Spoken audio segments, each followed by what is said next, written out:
Knox spent his first night after escaping in a ditch by the road.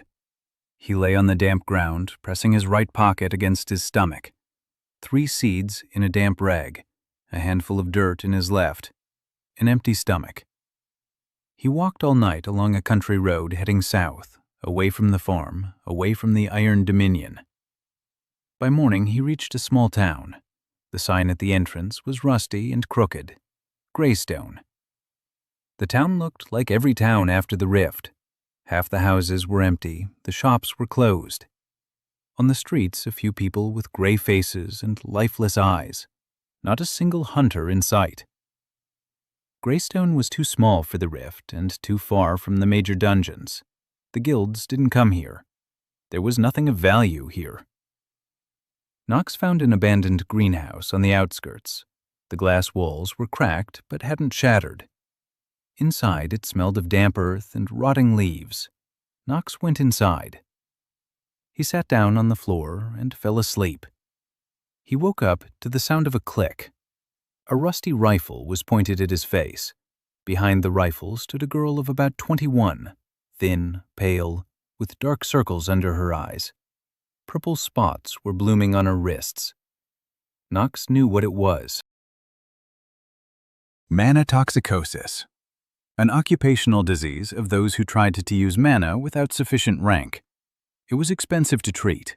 Without treatment, it killed within a year or a year and a half. She coughed, a hollow, wet cough. She asked who he was and what he was doing in her greenhouse. Knox slowly raised his hands. He looked at her, at the purple spots, at the cough, at the slender fingers on the gun.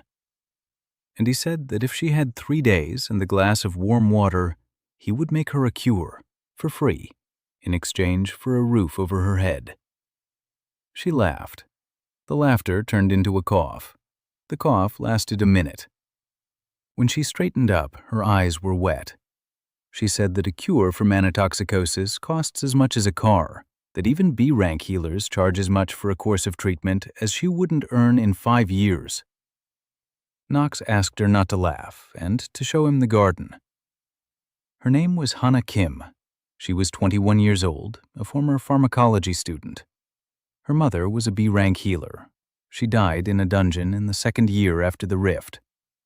Hana was left alone, with a greenhouse, with an E-rank herbalist class, which was considered almost as useless as an F-rank farmer. And with mana toxicity, which she had earned while trying to activate her class abilities without enough mana.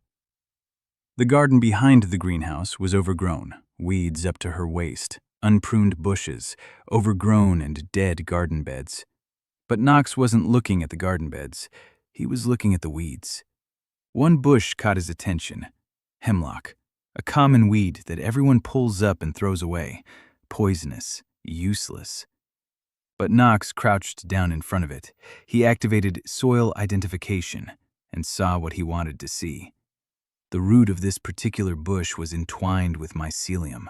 Not ordinary mycelium, that very same mutated mycelium he had studied in the fields of Iron Dominion. The mycelium was channeling mana from the soil into the hemlock root and altering its chemical composition. The alkaloids in the root were restructuring. The poison remained, but alongside the poison, a substance was appearing that Knox recognized by its structure. An antidote to mana toxicity, a byproduct. The plant was creating it by accident, but Knox knew how to turn an accident into a recipe. He dug up the root, brought it to the greenhouse. He asked Hannah to give him a jar. She gave him an old jam jar. Knox put the root in the jar. He filled it with warm water. He took one of the 3 seeds out of his right pocket, black, with a living surface. He dropped it into the jar. Hannah looked at him as if he were crazy. Knox explained, not everything, just what she could understand. The seed was a nitrogen fixer. It triggered a reaction in the mixture that accelerated the root's fermentation. Without the seed, the process would have taken months. With the seed, 3 days. Hannah asked where he got the seed. Knox replied that he'd stolen it from the Iron Dominion. Hannah stared at him for a long time. Then she lowered her gun. She said he could stay. 3 days, if the medicine worked. Knox nodded. He placed the jar on the windowsill where the warm morning sun shone, and he went out to the garden. While the medicine fermented, he worked. For 3 days, he lived in Hannah's greenhouse and did what he knew how to do. He weeded, he pruned, he loosened the soil, he checked the soil. The soil in Greystone was different from the fields of the Iron Dominion. It was poorer in mana, but cleaner, without that strange, deep vibration he'd felt in the north. Here, he could work in peace. On the second day, Hannah went out into the garden and saw that he'd already cleared 3 beds. She stood and watched. Then she asked why. Knox replied that the earth doesn't like being neglected. Hannah said nothing. On the third day, he took out a jar. The liquid inside had turned dark green with a golden sheen. The seed had dissolved completely. The hemlock root had turned into a soft pulp at the bottom.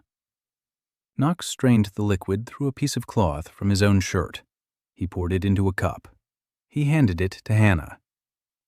She looked at the cup. She looked at him. She asked if it would poison her. Knox replied that hemlock is poisonous when raw, but after fermentation with a nitrogen-fixing agent, the toxins break down. Only the antidote remains. He added that he wouldn't waste one of his 3 seeds to poison a stranger. Hannah drank it. The taste was bitter. She grimaced. Nothing happened right away, but by evening she wasn't coughing. For the first time in 4 months, she went to bed and didn't wake up coughing in the middle of the night. On the morning of the 4th day, she went out into the garden. Knox was already there. He was kneeling in front of a garden bed, planting something. Hannah walked over. She looked at her wrists. The purple spots hadn't gone, but they had faded, just a little. The very edge of the largest spot had turned pink instead of purple. She sat down on the ground next to Knox. She asked what he was planting. He replied that it was the 2nd seed. She asked why. He replied that 1 dose wasn't enough. She needed a course of treatment, 7 to 10 doses. For that, he needed more roots with the right mycelium, and for that, he needed to grow the mycelium, and for that, he needed a seed. She asked how many he had left. 2. He had planted 1. 1 left. Hannah was silent for a long time. Then she asked why. Why was he spending on her what he'd stolen, risking his life? He just wanted a roof over his head. She'd already given him a roof, medicine beyond the contract. Knox didn't look at her. He kept loosening the soil around the planted seed. He answered simply. He said she was keeping notes in a notebook with a pencil. He'd seen the notebook on her desk. Her handwriting was neat. Her observations were detailed. She wrote down everything she saw in the garden, every day. Even when she was dying. Knox said he needed someone like that. He himself forgets half of it. Hannah stood up. She went into the house. She returned 20 minutes later with red eyes and a blank notebook. She placed it next to him. She said she would take notes. Knox nodded. He continued planting. A week later, the cough was completely gone. 2 weeks later, the purple spots had faded by half. The mycelium from the planted seed began to spread throughout the garden. Knox guided it with his hands, literally. He dug furrows. He laid out paths. He sprinkled in the necessary minerals. The mycelium went where he wanted it to. No botany textbook described what he was doing, because no textbook knew that mana now existed in the world. And Knox was learning all over again, every day, every hour, with every touch of the soil. By the end of the first month, Hannah Kim's garden was unrecognizable. 3 cleared beds, a functioning mycelium network, the first sprouts of something new. Hannah was recovering, and in Greystone, people began to whisper quietly. The girl in the greenhouse has some guy, a strange one, F rank, but he does something to the soil. And she stopped coughing. Knox spent his 2nd month in Greystown on his knees, not out of humiliation, out of habit. He knelt before the garden beds for 12 hours a day and did what no one else in this world could. He listened to the soil. The soil identification skill revealed it to him layer by layer. Topsoil, subsoil, deep soil, temperature, moisture, manna content. An ordinary farmer saw numbers. Knox saw history. Every square meter of Hannah's garden told him what had grown there, what had died, what had tried to sprout and failed. The mycelium from a single planted seed had already spread over 30 square meters. It didn't behave like terrestrial mycelium. Terrestrial mycorrhiza grows slowly. This one grew quickly and purposefully. It reached toward the roots of plants as if it knew where to go. Knox observed. He recorded his observations through Hannah. Every evening he dictated his observations to her, and she wrote them down in a notebook in her neat handwriting. By the 3rd week of the 2nd month, the notebook was full. Hannah took out a second one. Knox began experimenting with crossbreeding. In the fields of Iron Dominion, he had seen how manna caused mutations in plants. Everyone considered it chaos. Knox saw a pattern. Manna amplified certain genetic lines. If 2 plants with the right mutations were crossed at the right moment in the lunar cycle with the right concentration of manna in the soil, it was possible to obtain a 3rd generation with predetermined traits. What would take decades in conventional breeding could be achieved here in a matter of months. He started with tomatoes. Ordinary tomatoes from seeds that Hannah kept in a tin box in the kitchen. Knox planted 20 plants, 10 in a bed with mycelium, 10 without. After 2 weeks, the difference was visible to the naked eye.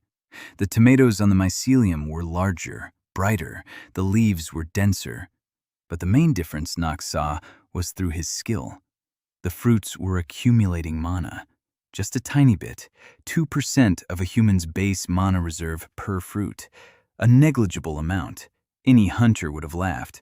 A manna restoration potion from the dungeon provided 50% per dose. But the potion cost as much as an ordinary person's monthly wages. And the tomato grew in the garden, for free, consistently, without ingredients from the scene. Knox harvested the first crop, 14 fruits. Red, large, with a barely noticeable golden hue at the stem. Una brought one to Hannah. She took a bite and froze. She looked at the tomato. She looked at Knox. She said she couldn't remember the last time she'd eaten a real tomato, one that smelled like a tomato and not like plastic. Knox replied that it was because the mycelium gave the roots access to minerals that ordinary watering couldn't provide. Hannah laughed. For the first time in all the time he'd known her, she laughed without bitterness. The 3rd month brought problems, and a person. The problem came in the form of a 24-year-old woman, tall, with a short haircut, with a spear on her back and yellow eyes that moved like a predator's. She came to Greystone on foot, alone, with her left side bandaged. The bandage was brown with dried blood and something green. Poison. She walked into the only shop still open in town. She asked if there was a healer there. The shopkeeper looked at her for a long time. He said there was no healer, but there was a guy in the greenhouse. April. So was a D-rank hunter, Spearmaster class. A year ago, she was a member of a mid-tier guild and was considered a promising fighter. Then, during a raid in a C-rank dungeon, a poisonous monster pierced her left side with a spear. The poison settled in the wound. Ordinary healers wouldn't take the case. She needed a healer of at least B rank. The guild crunched the numbers. They decided it was cheaper to write her off. April was kicked out with the explanation that she was no longer cost-effective. She stood in the doorway of the greenhouse, spear on her back, arms crossed over her chest. She looked at Knox, who was kneeling in front of a tomato patch. She asked if it was true that he healed people. Knox didn't look up. He replied that he didn't heal people. He grew plants. Sometimes plants healed. April looked at Hannah. Hannah nodded. She showed her wrists.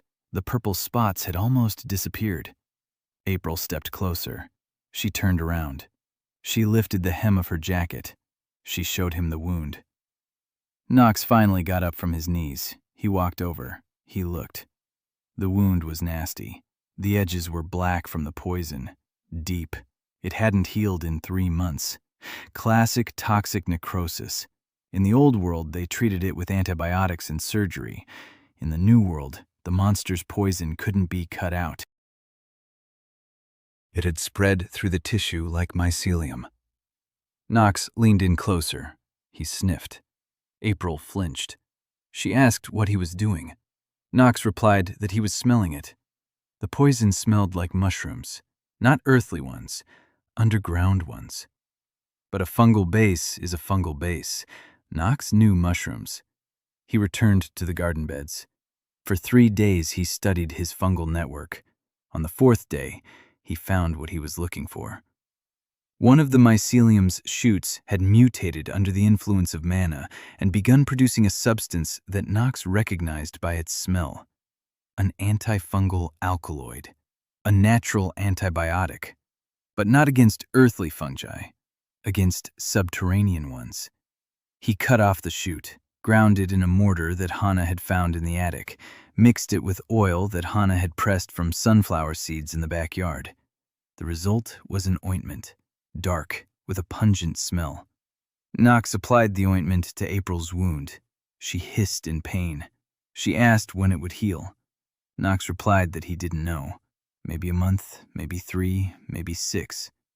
April looked at him with the kind of gaze hunters give to people who waste their time. She asked if it could be done faster. Knox replied that it could be done faster, but then it wouldn't heal properly. A weak spot would remain.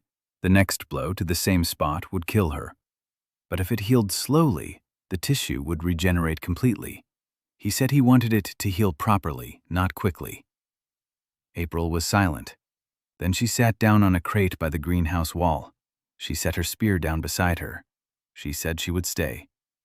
Knox nodded. He went back to the garden beds. A week later, April was already standing in the greenhouse doorway every morning, arms crossed. The gaze of a predator, but directed outward. She was standing guard. No one had asked her to. She just stood in the doorway and didn't leave. Knox noticed. He didn't say anything. In the morning, he brought her a cup of tea made from leaves that relieved pain better than the painkillers from the dungeons. April drank in silence. The greenhouse in Greystone now consisted of 3 people, a botanist, an herbalist, a spearwoman. Knox was kneeling in the dirt. Hannah was taking notes in a notebook. April stood in the doorway. By the end of the 3rd month, everyone in Greystone knew. The girl in the greenhouse has a boyfriend, F rank, a farmer. But he grows strange tomatoes, and he cures what no one else can cure, for free. For a roof over his head. For silence. The 4th month began with money, or rather the lack of it. Knox could grow anything, but couldn't buy anything. Seeds had to come from somewhere. Tools broke. The greenhouse windows cracked from night frosts. Hannah spent her last savings on food for the 3 of them and kept quiet about it. Knox noticed. He always noticed. Not from her words, from the way Hannah started slicing the bread thinner and serving the soup thicker to make it seem like there was more food. He sat down across from her at the table that evening. He placed 5 tomatoes in front of her, golden at the stem. He said it was time to sell. Hannah looked at the tomatoes. She said no one would buy a tomato for decent money. Food was cheap. Monster cores and dungeon ingredients were what people valued. Knox shook his head. He said these tomatoes weren't food. They were consumables. 2% mana regeneration, consistent, cheap, doesn't require dungeon ingredients. Hunters spent huge sums on mana regeneration potions. Even 2% on a free tomato is a savings. Not for S ranks, of course. For them, 2% is a joke. But for D ranks and E ranks who count every coin. For those whom the guilds have written off as unprofitable. For people like April. Hannah thought about it. She nodded. But she said they had to sell quietly. Knox was a fugitive farmer from Iron Dominion. If anyone links the tomatoes to him, the guild will come. Knox agreed. We need a front. April volunteered. She knew the markets, knew how to talk to hunters, knew the slang and gestures, and that special look a buyer uses to check if they're being cheated. She took the first batch to the market in the neighboring town, 20 tomatoes in a canvas bag. She sold them in 4 hours, not as food, as a low-rank consumable, 2% mana per fruit. The price was 10 times lower than dungeon potions. D-rank and E-rank hunters bought 3 or 4 at a time. Some tasted them right there. One guy took a bite of a tomato, froze, looked at the system notification. Mana plus 2%.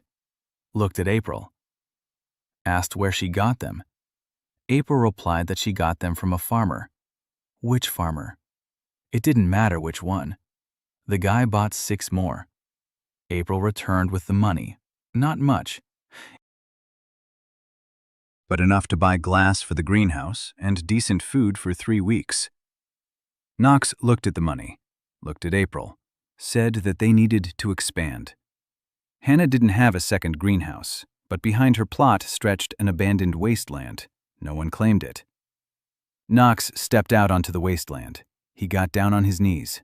He activated soil analysis.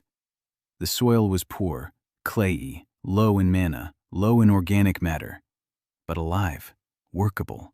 It could be worked. He began digging. Every day, from dawn until noon, he worked in Hannah's garden. From noon until sunset, he dug the wasteland. April asked why he needed so much land. Knox replied that the mycelium needed space. The larger the area, the more mutation possibilities. The more mutations, the more opportunities. In the 6th week of the 4th month, the mycelium from the main plot had crawled to the vacant lot. Knox paved the way for it, literally. He dug furrows a palm's depth deep. He filled them with a mixture of peat and manure. The mycelium moved through the furrows like a train on rails. A week later, the entire vacant lot was crisscrossed by a network. Knox planted a new batch there. Not just tomatoes, basil, mint, sage, lavender. All from seeds he'd collected in the area. All ordinary. But on the mycelium with mana, the ordinary became extraordinary. The basil began to produce a substance that relieved muscle tension. The mint provided a mild analgesic effect. The sage enhanced concentration for 10 minutes after consumption. Each effect was negligible. Each was laughable compared to the dungeon herbs. But each was free. Each was reliable. Each required nothing but soil and time. Hannah was filling up her 3rd notebook, the 5th month. Tomatoes were selling steadily. April went to the market once a week. She came back with money and rumors. The rumors were interesting. People at the black market were talking about strange vegetables, cheap produce without underground ingredients. Someone was growing something that hadn't existed before. For now, it was just whispers. For now. Knox knew that sooner or later the whispers would grow louder, and sooner or later they would reach the Iron Dominion.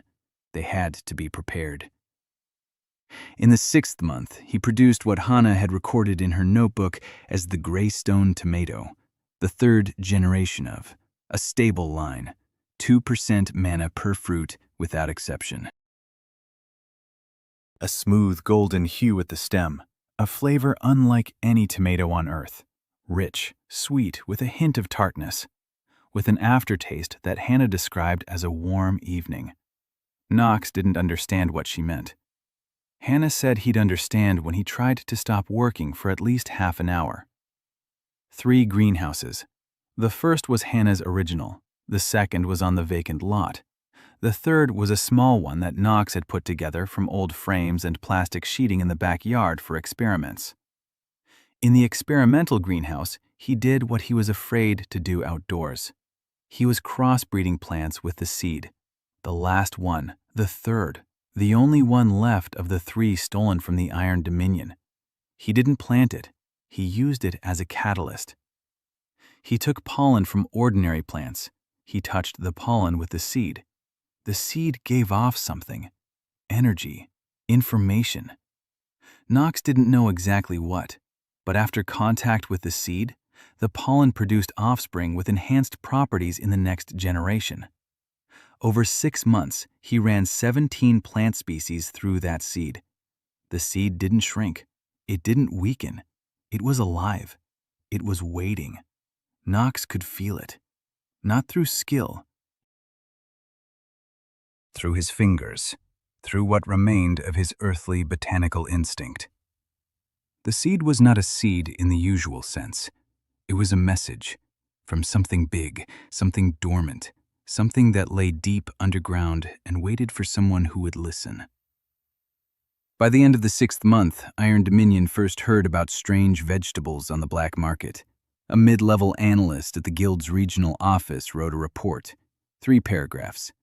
An unknown supplier is selling plant-based consumables with mana effects not of dungeon origin. Prices are 10 times below market value. Source unidentified. Recommendation: monitor.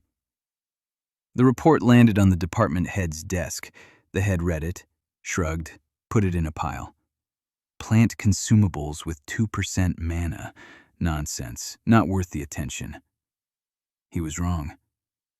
The 7th month brought Sora Chong. She appeared without warning, just like everything that changes your life, not gradually, all at once. Knox was in the experimental greenhouse when he heard April's voice, sharp, alarming, the kind she used only when she sensed a threat. He stepped outside. A woman stood on the path in front of the main greenhouse, shoulder-length black hair. A long coat that cost more than all of Greystone. Dark eyes, tired. Above her head, letters glowed that Knox could see through the system. Archmage, S. April stood between her and the greenhouse, a spear in her hand. Hannah froze in the doorway. Knox looked at the woman. The woman looked at Knox. Sora Chong, 25 years old, a former classmate from Cornell. The very same girl who drank coffee with him at 3 in the morning in the greenhouse while he examined samples. The one who laughed at his habit of sniffing the soil. The one who, on the day of the rift, attained the Archmage S rank, and within 6 years became the country's most famous in the country. The face of the Hunters Association's advertising campaigns. A star, a legend, an astronomical income. She thought Knox was dead. 6 years. She had searched for his name on the lists of survivors. She didn't find him. F-rank farmers didn't make the lists. They weren't important enough to be counted. And now she stood before him, and he stood before her. In a shirt stained with dirt, with mud under his fingernails, smelling of compost and basil. F-rank, farmer, alive. Sora didn't say a word. She took 3 steps. She walked past April, who instinctively stepped back because S-rank is S-rank. She reached the nearest garden bed and sat right on it, on the tomatoes, on 3rd-generation Greystone tomatoes with a golden hue at the stem.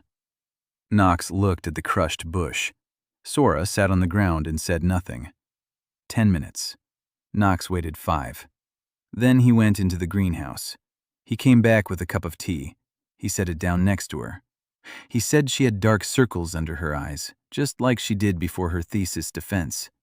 He asked if she'd like a tomato. Sora looked up at him. The most powerful sorceress in the country was sitting in the dirt in the garden, looking at an F-rank farmer who was offering her a tomato. She said one word. "I will." Knox picked a tomato from the neighboring bush. He held it out to her. She took a bite, chewed slowly, swallowed. She said it was the best tomato she'd ever eaten in her life. Knox replied that it was because the mycelium provided the roots with access to minerals that regular watering doesn't. Sora laughed, quietly, with her eyes closed. The laughter faded into silence. Then she spoke. She told him she'd been looking for him, that she'd checked every list. That 3 years ago she'd stopped looking, decided he was dead. That she'd come here by chance, heard at the market about strange vegetables from a small town, came to see out of curiosity, She thought some charlatan was selling dyed tomatoes.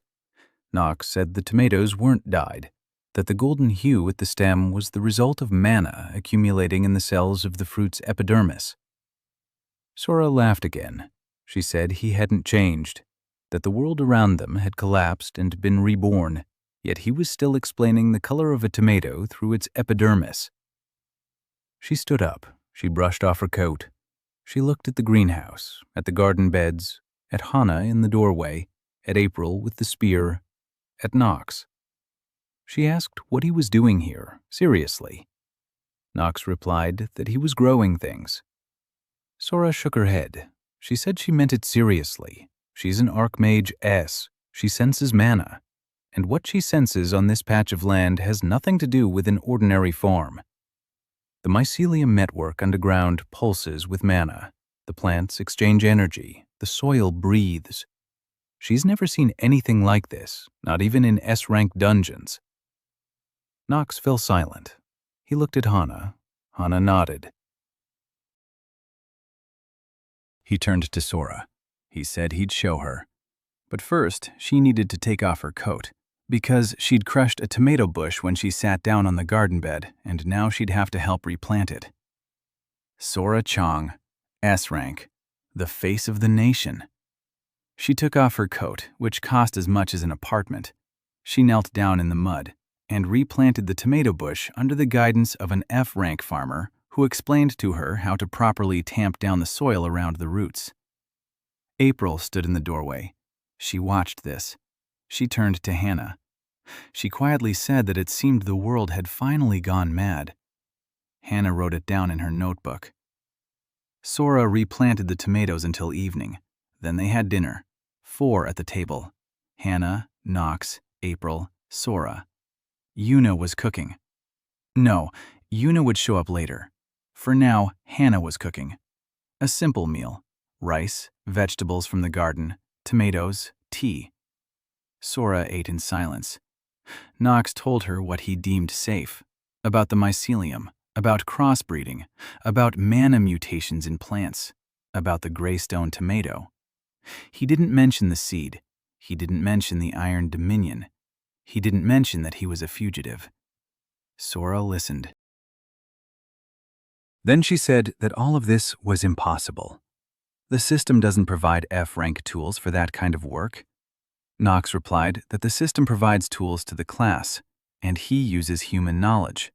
The system doesn't forbid a botanist from knowing botany, it just doesn't take it into account. Sora was silent for a long time. Then she said she had to leave, that she had contracts, raids, obligations to the association. But she'd be back. Knox nodded. Sora stood up from the table. She put on her coat. There were patches of dirt on her knees. She looked at them. She didn't bother to clean them off. She left. April walked her to the road. She came back. She looked at Knox. She asked who that was. Knox replied that she was a classmate. April raised an eyebrow. She said that his classmate was the most dangerous woman in the country. Knox replied that in college she was afraid of spiders. April didn't know what to say. Hannah jotted it down in her notebook. 2 weeks later, Sora returned, without warning, without a coat, in simple clothes, with a bag slung over her shoulder. She said she had 3 days off and that she wanted to understand how the mushroom farm worked. Knox gave her a shovel. 3 days later, Sora left. She returned a week later, then 10 days after that. A pattern emerged. Sora came to Greystone whenever she could, sometimes for a day, sometimes for 3. Every time she took off her coat, got down on her knees, worked with her hands. She was an S-rank archmage. She could have dug up the entire field with a single spell. Knox forbade it. He said her mana radiation disrupted the soil's pH within a 5-meter radius. Sora stared at him. She asked if he was serious. He was serious. He showed her the data via soil analysis.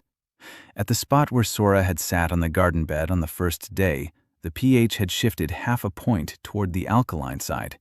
The tomatoes on that bush bore fruit 20% smaller than the rest. Sora Jun, S-rank Archmage, the face of the nation. For the first time in her life, she felt guilty for burned down the forest. No, for sitting on the garden bed. Knox said it was no big deal. The soil would recover in 2 weeks. But he asked her to sit on a bench next time. Sora nodded. Seriously, like a general receiving an order. The 8th month. Knox's farm was running. 3 greenhouses, 4 people. Greystone tomatoes on the black market. A network of mushroom beds under the entire plot. Hana is healthy. Rana. April is healing, slowly, properly. Sora arrives. She leaves. She returns. Everything is quiet. Too quiet. Knox knew that silence doesn't last forever, especially when you're a fugitive farmer from the world's largest guild, and especially when you have a seed in your right pocket that shouldn't exist. The 9th month began with chickens, or rather with the girl who brought them. She appeared at the market in the neighboring town on the day April was selling tomatoes, small, red-headed, freckled, in a dirty jacket 3 sizes too big. 4 chickens followed her, not ordinary ones, feathers with a bluish sheen, eyes too intelligent for birds. She was selling eggs, blue ones, the size of goose eggs. Buyers looked at the eggs and tapped their fingers against their temples. The girl was cursing. She said the eggs restored stamina and that she'd bred this strain herself for 3 years. No one was listening. An F-rank animal breeder. Trash class. What could she possibly breed? April listened. She walked over. She bought 2 eggs. She tried one raw right there at the market. The system displayed a notification. Stamina up by 1.5% for 3 hours. April looked at the girl closely. She asked where she was from. The girl replied that she was from an abandoned farm in the mountains, alone, 3 years. She asked her name. Mira Hale O'Brien. April froze. The last name. Hale. She brought Mira to Greystone that same day. Knox was in the experimental greenhouse when he heard his name. He went outside. He saw a red-haired girl with a chicken under her arm. He looked at her for 5 seconds. Mira, a cousin on his mother's side, the American branch of the family. He thought she was dead. She thought he was dead. For 3 years, each of them thought they were the last one left. Mira didn't throw her arms around him. She set the chicken down on the ground. The chicken strutted importantly across the garden bed. Mira said the chickens lay blue eggs, that she'd bred them herself. 3 years of selective breeding, crossbreeding ordinary chickens with a wild bird from the foothills that had mutated under the influence of mana. 4 generations, feed control, selection by egg. Knox crouched down. He picked up the chicken, examined it. Feathers, eyes, legs, beak. Then he looked at Mira, asked if she'd done it herself. In 3 years. Mira nodded, warily. She was used to people laughing. Knox said quietly that it was Nobel Prize-worthy work. Mira stood there for a second. 2, 3. Then she burst into tears, loudly, at the top of her lungs. The chicken flinched in fear. April caught the chicken. Hana came out of the greenhouse with tea. Knox stood in front of his crying cousin and didn't know what to do with his hands. He'd never been good at comforting people. He was good at comforting plants, so he did the only thing he could. He told her she needed to show him the farm in the mountains, that if she'd bred such chickens in 3 years without help, without equipment, without knowledge of mana mutations, then with his help, she'd breed a strain in a year that would change the entire market. Mira stopped crying. She wiped her face with her sleeve. She said she still had goats, with silvery... Knox raised an eyebrow.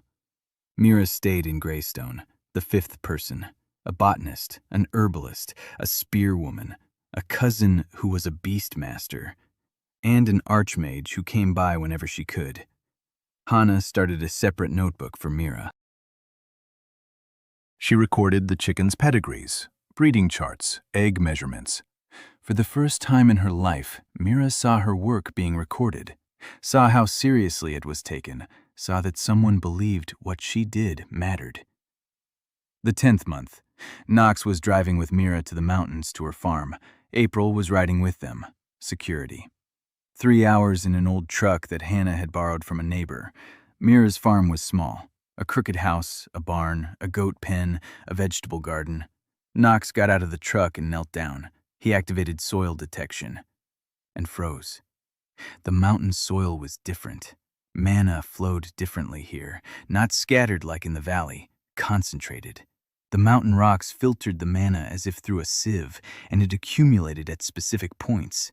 Knox could see those points, bright spots on his skill map. 3, 4, 5. He raised his head, looked at Mira, asked if she knew there were 5 manna concentration points beneath her farm. Mira shrugged, said the goats always lay down to sleep in the same spots. Maybe that's why. Knox looked at the goats, at their silvery fur, at how they lay in clusters at 5 specific spots in the yard. The goats sensed the manna. Mira's goats had been sleeping on these points of power for 3 years. Their fur absorbed the manna. The silvery sheen wasn't a color mutation. It was manna-saturated keratin. Knox sat down next to a goat. He touched the fur, soft, warm, with a slight tingling sensation on his fingers. This wool could be used to make manna-conducting fabric, light armor for mages, lining for healing gloves, things that cost a fortune on the market. And Mira had been shearing goats for 3 years and throwing the wool away because she didn't know what to do with it. Knox spent 2 days at Mira's farm. He mapped out the manna points. He took soil samples, wool samples, egg samples. He took 3 mountain rosehip bushes that grew right on a manna point and had mutated beyond recognition. Their fruits were black and smelled of something Knox couldn't identify. He would plant them in the experimental greenhouse, later. Right now, he had other things on his mind. On the way back, April was silent. Knox asked what was wrong.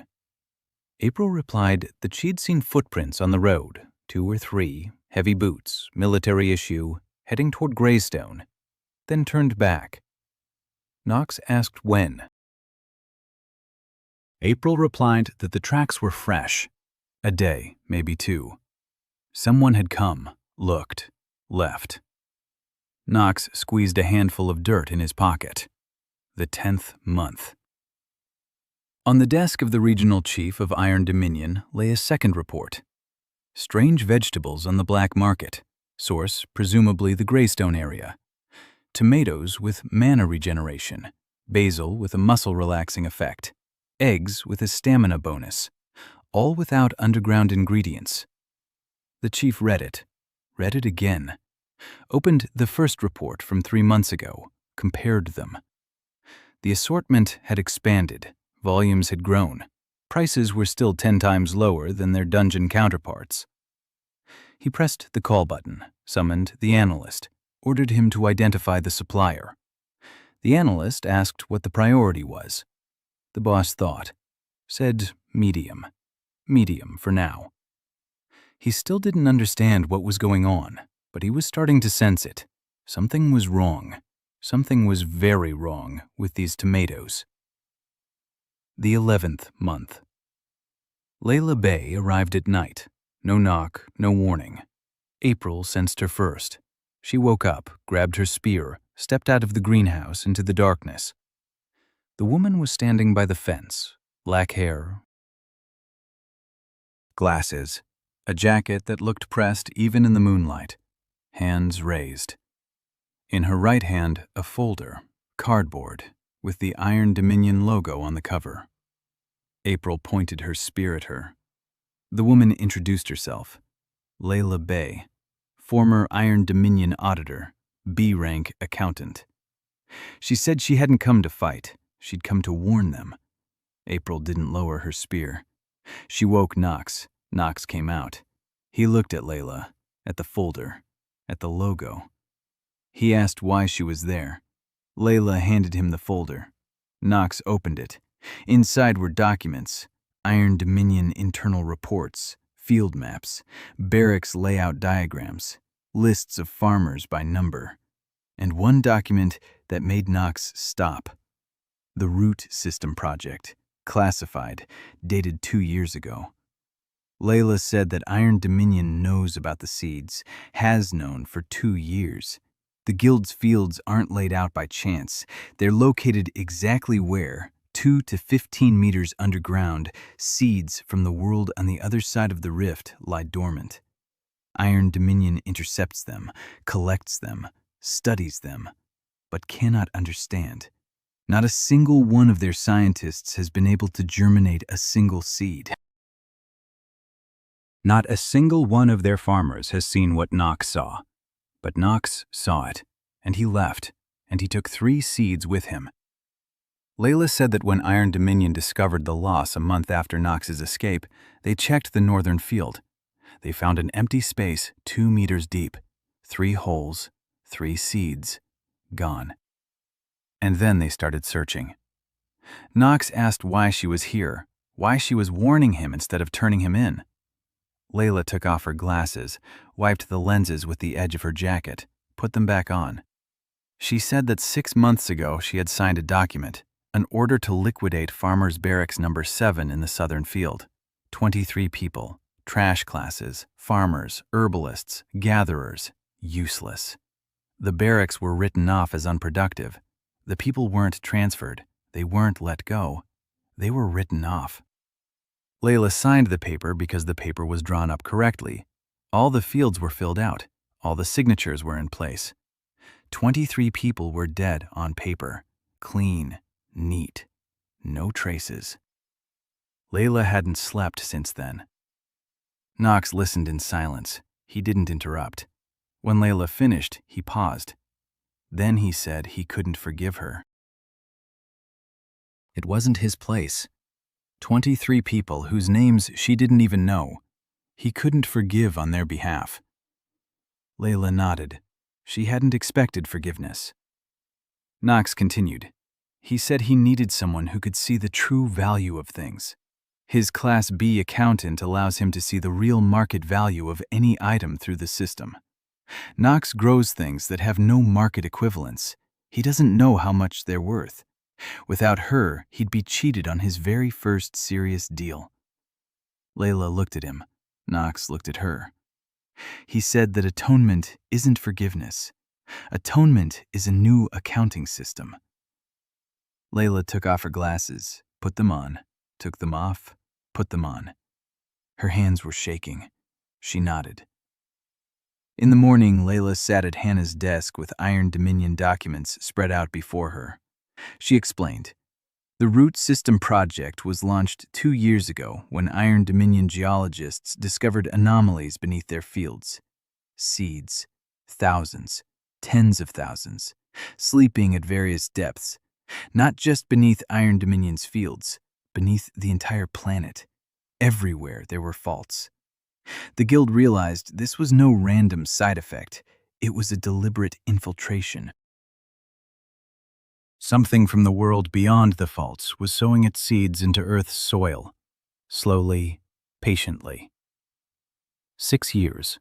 Iron Dominion set up farms at the points of maximum seed concentration, placed farmers there, trash class people, not out of charity, not as cheap labor, as censors, hoping that one of them would accidentally see what Knox saw and tell them. Knox didn't tell. Knox left. He took the seeds. And now Iron Dominion wants him back. Not to kill him, to imprison him, with a collar. Because he's the only one who made the seed do something. Layla added one more detail. The chain hadn't been after Knox yet. Iron Dominion's internal task force for asset recovery. So far, regular operatives had been searching, medium priority. But reports of strange vegetables had already landed on the regional chief's desk. Once he connects the vegetables to the fugitive farmer, priority 2247 will become top priority. And then chain will come. Knox asked how much time they had. Layla replied, a month, maybe 2. It depends on how quickly the analyst traces the sales chain from the market to Greystone. Knox nodded. A month, maybe 2. They had to hurry. No, Knox corrected himself. Hurrying is what combat classes do. He's a farmer. He needed to plan. By the end of the 11th month, 6 people were living in Greystone. Knox, Hannah, April, Mira, Layla, and Sora, who was coming by more and more often, sometimes for the weekend, sometimes in the middle of the week. She didn't explain why. Everyone knew why. Layla's first task was to tally up everything Knox had grown over the past 10 months. She activated her accountant skill. She looked at the Greystone tomato. The numbers in her eyes shifted. Market value, potential value, strategic value. She looked at the tomato. She looked at Knox. She said that if this tomato hit the open market in full volume, in 6 months it would crash the prices of low-rank dungeon potions by 30%. Knox replied that he was just growing tomatoes. Layla replied that no, he was growing a revolution, and it needs to be properly assessed. Otherwise, the revolution will go bankrupt. The 12th month, 1 year after the escape. Knox stood in the experimental greenhouse in front of a pot in which something was growing that he himself couldn't believe. The last seed, the third of the 3 stolen from the Iron Dominion. The one he had used as a catalyst for 6 months. A month ago, he made up his mind. He planted it. Not in ordinary soil, in a special mixture he had been preparing for 3 weeks. Soil from Mira's mountain farm, peat from Hana's garden, compost with mycelium, mana-saturated clay from one of the 5 points of power. Everything mixed in proportions that Knox had calculated based on a year's worth of observations. The seed sprouted on the 3rd day. In a week, a stem rose from the ground, dark, almost black, with golden veins. After 2 weeks, the stem became a trunk, thin but hard as bone. After 3 weeks, the first leaves appeared. They weren't green, dark blue with a silvery sheen. They glowed at night, dimly, barely noticeable, but Knox saw it. A month later, the tree was half a meter tall. Knox sat in front of it every evening. He watched. He activated soil identification. The skill showed something impossible. The tree's root system extended 4 meters down in a month. A normal tree grows 20 to 30 centimeters in a month. This tree was sinking into the ground as if searching for something. Hana took notes every day: height, trunk thickness, number of leaves, color. Glow, temperature around the pot, mana level. The data defied all expectations. Layla activated her accountant skill on the tree. She looked. She paled. She said the system couldn't determine its value. Instead of a number, her interface displayed a word. Priceless. She was seeing that word for the 2nd time in her life. The first time was when she was appraising the contents of an Iron Dominion director-level vault. Knox called it a mana tree because he didn't know what to call it properly. It was a tree from the world beyond the rifts, a relic, a living creature that shouldn't grow in Earth's soil. But it grew, because Knox gave it what it needed: the right soil, the right mycelium, the right patience. In the 6th week after planting, the mana tree bloomed. 1 flower, small, white with a golden center. The scent filled the greenhouse. Hana walked in and froze. She said it smelled like a morning after the rain. April said it smelled like the grass she used to lie on as a child. Mira said it smelled like her mother's garden. Everyone sensed something different. 2 weeks later, the flower became a fruit, small, round, golden. Knox picked it. He examined it. Activated his skill. The system displayed information he had never seen before. The fruit of the mana tree. Rank undetermined. Effect: complete restoration of mana channels. Side effects unknown. System warning: this object is not listed in the catalog. Use at your own risk. Knox held the fruit in the palm of his hand. Golden, warm. It pulsed, like a heartbeat. Knox understood, not through a skill, through everything he knew about plants and life. This fruit healed what was considered incurable. Mana channels that had been damaged, destroyed, scorched. Hannah's channels, burned by mana toxicosis.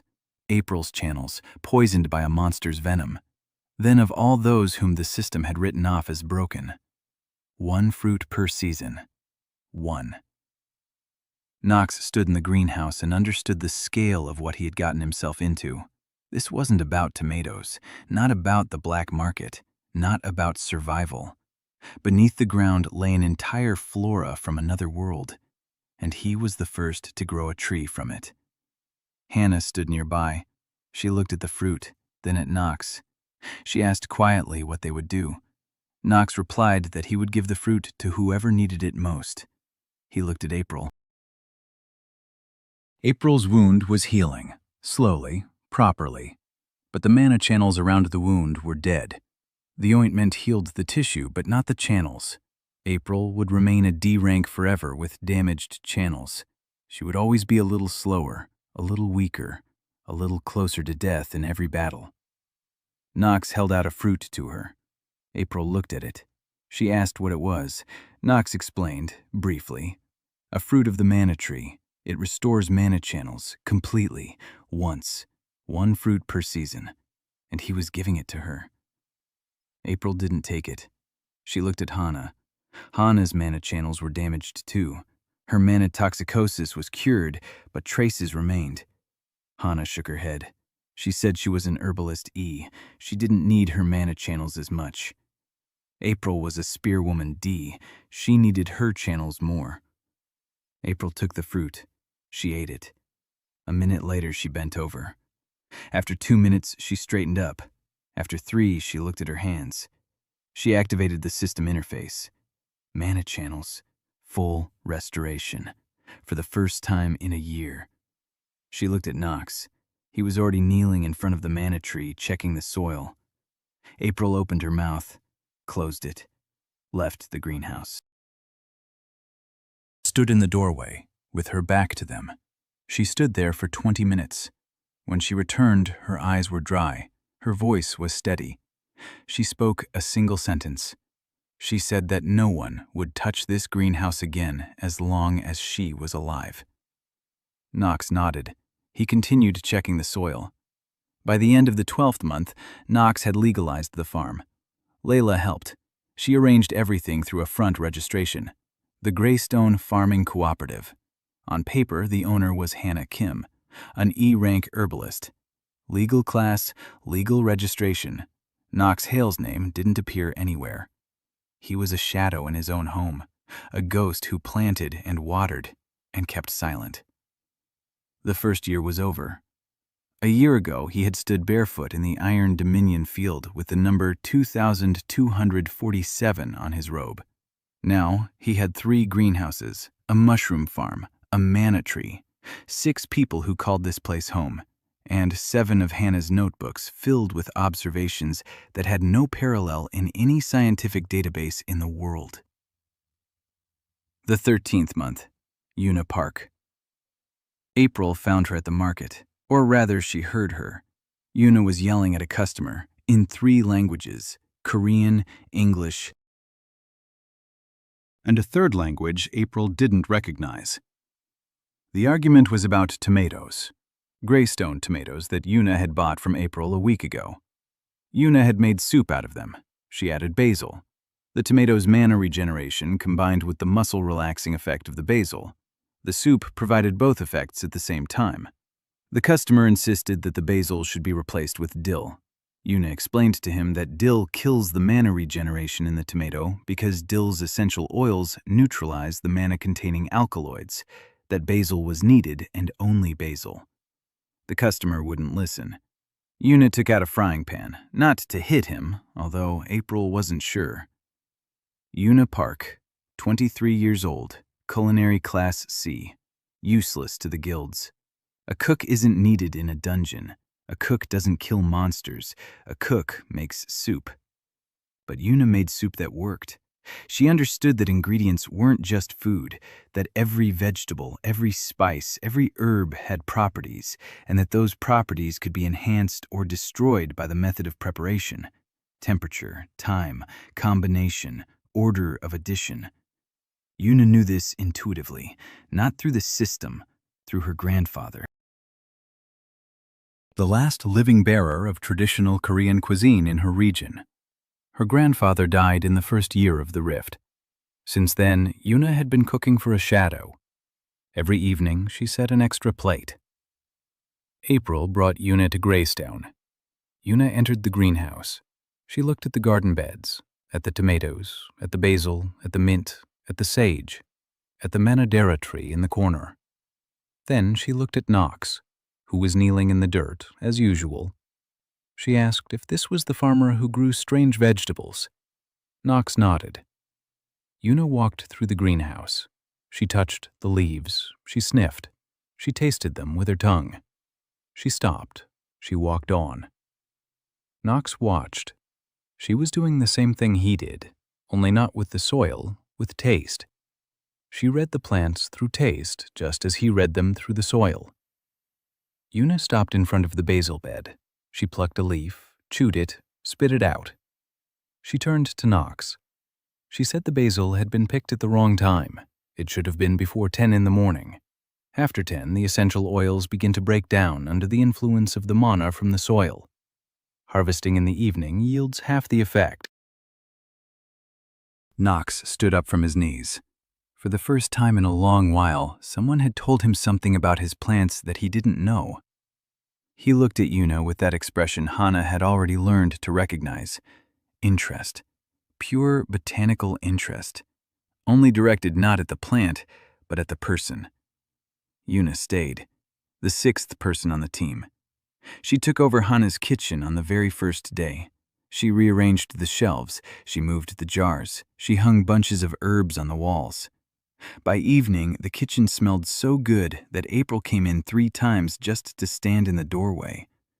Yuna was cooking with what Knox had grown, and it turned out that this changed everything. A Greystone tomato yielded 2% mana when raw. In Yuna's soup, with the right basil picked before 10 in the morning, it yielded 3.5%. Mint provided a pain-relieving effect for half an hour. In Yuna's tea with sage and a drop of mountain honey, the effect lasted 2 hours. The C-rank chef did with plants what Knox couldn't. She unlocked their potential, like a key unlocks a lock. The right temperature, the right time, the right combination, and the plant gave everything it had. Knox looked at the numbers. Layla did the math. If Yuna cooked with his harvest, the value of the produce would triple. Not because of the volume, because of the quality. Knox approached Yuna that evening. She was washing dishes. He placed a small bag on the table next to her. Yuna looked at it. She asked what it was. Knox replied that they were seeds, vegetables from her grandfather's recipe. He found them in the university archives. Cornell's digital seed bank catalog had survived on one of the servers that Layla helped locate. Knox spent a week searching. 3 varieties: Korean chrysanthemum for salad, red perilla, and wild sesame, which no longer existed anywhere else. Yuna took a small bag. She opened it. She looked at the seeds. Then she left the kitchen. She was gone for 40 minutes. She returned with reddened eyes and a small frying pan. She said that tomorrow morning she would make breakfast for everyone, a real one, just like her grandfather used to make. No one objected. The end of the first year. 7 people at the table: Knox, Hannah, April, Sora, who had come for the weekend, Mira, Layla, Yuna. On the table was what had grown on their land, prepared by Yuna. Tomatoes, basil, rice with herbs, soup, tea. Simple food, real food. Sora picked up a tomato. She looked at it. She said quietly that 6 years ago she thought the rift had taken everything from her, and today she's eating a tomato grown by a friend she thought was dead. That she doesn't know what kind of world this is, but she wants to stay in it. No one answered. Yuna went into the kitchen. Knox stared at his plate. Hannah opened her notebook. She wrote a single sentence. Today we had dinner as a family for the first time, the 14th month. The silence ended. An Iron Dominion analyst traced the chain, the market, the buyer, the seller, April, Greystone, the farmers' cooperative. 3 weeks of work. The medium priority became the highest the moment the analyst opened the registry of fugitive farmers and saw number 2247, the Northern Field. 3 seeds, missing. The report landed on Chain Commander Kane Weller's desk, a former A-rank paladin. He'd switched to corporate security for money and stability, a weary professional with gray eyes and a habit of drinking coffee without sugar. He read the report. He read the appendix, the Root System Project, seeds, a fugitive farmer. Strange vegetables, mana effects without underground ingredients. Kane drank his coffee and thought, an F-rank farmer, trash class, ran off with a handful of dirt and 3 seeds.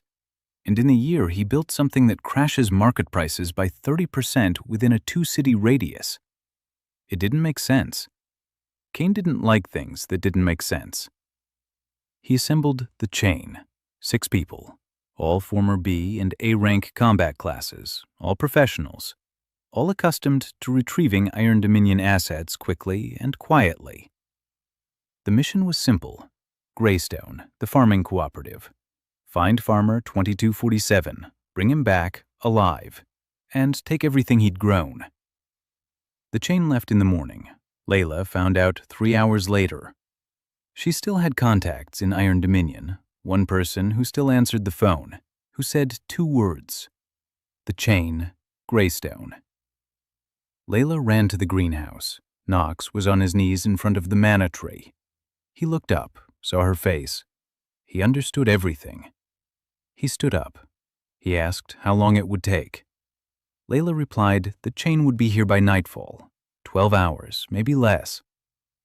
Knox walked around the greenhouses. He looked at every bed, at every bush, at every sprout.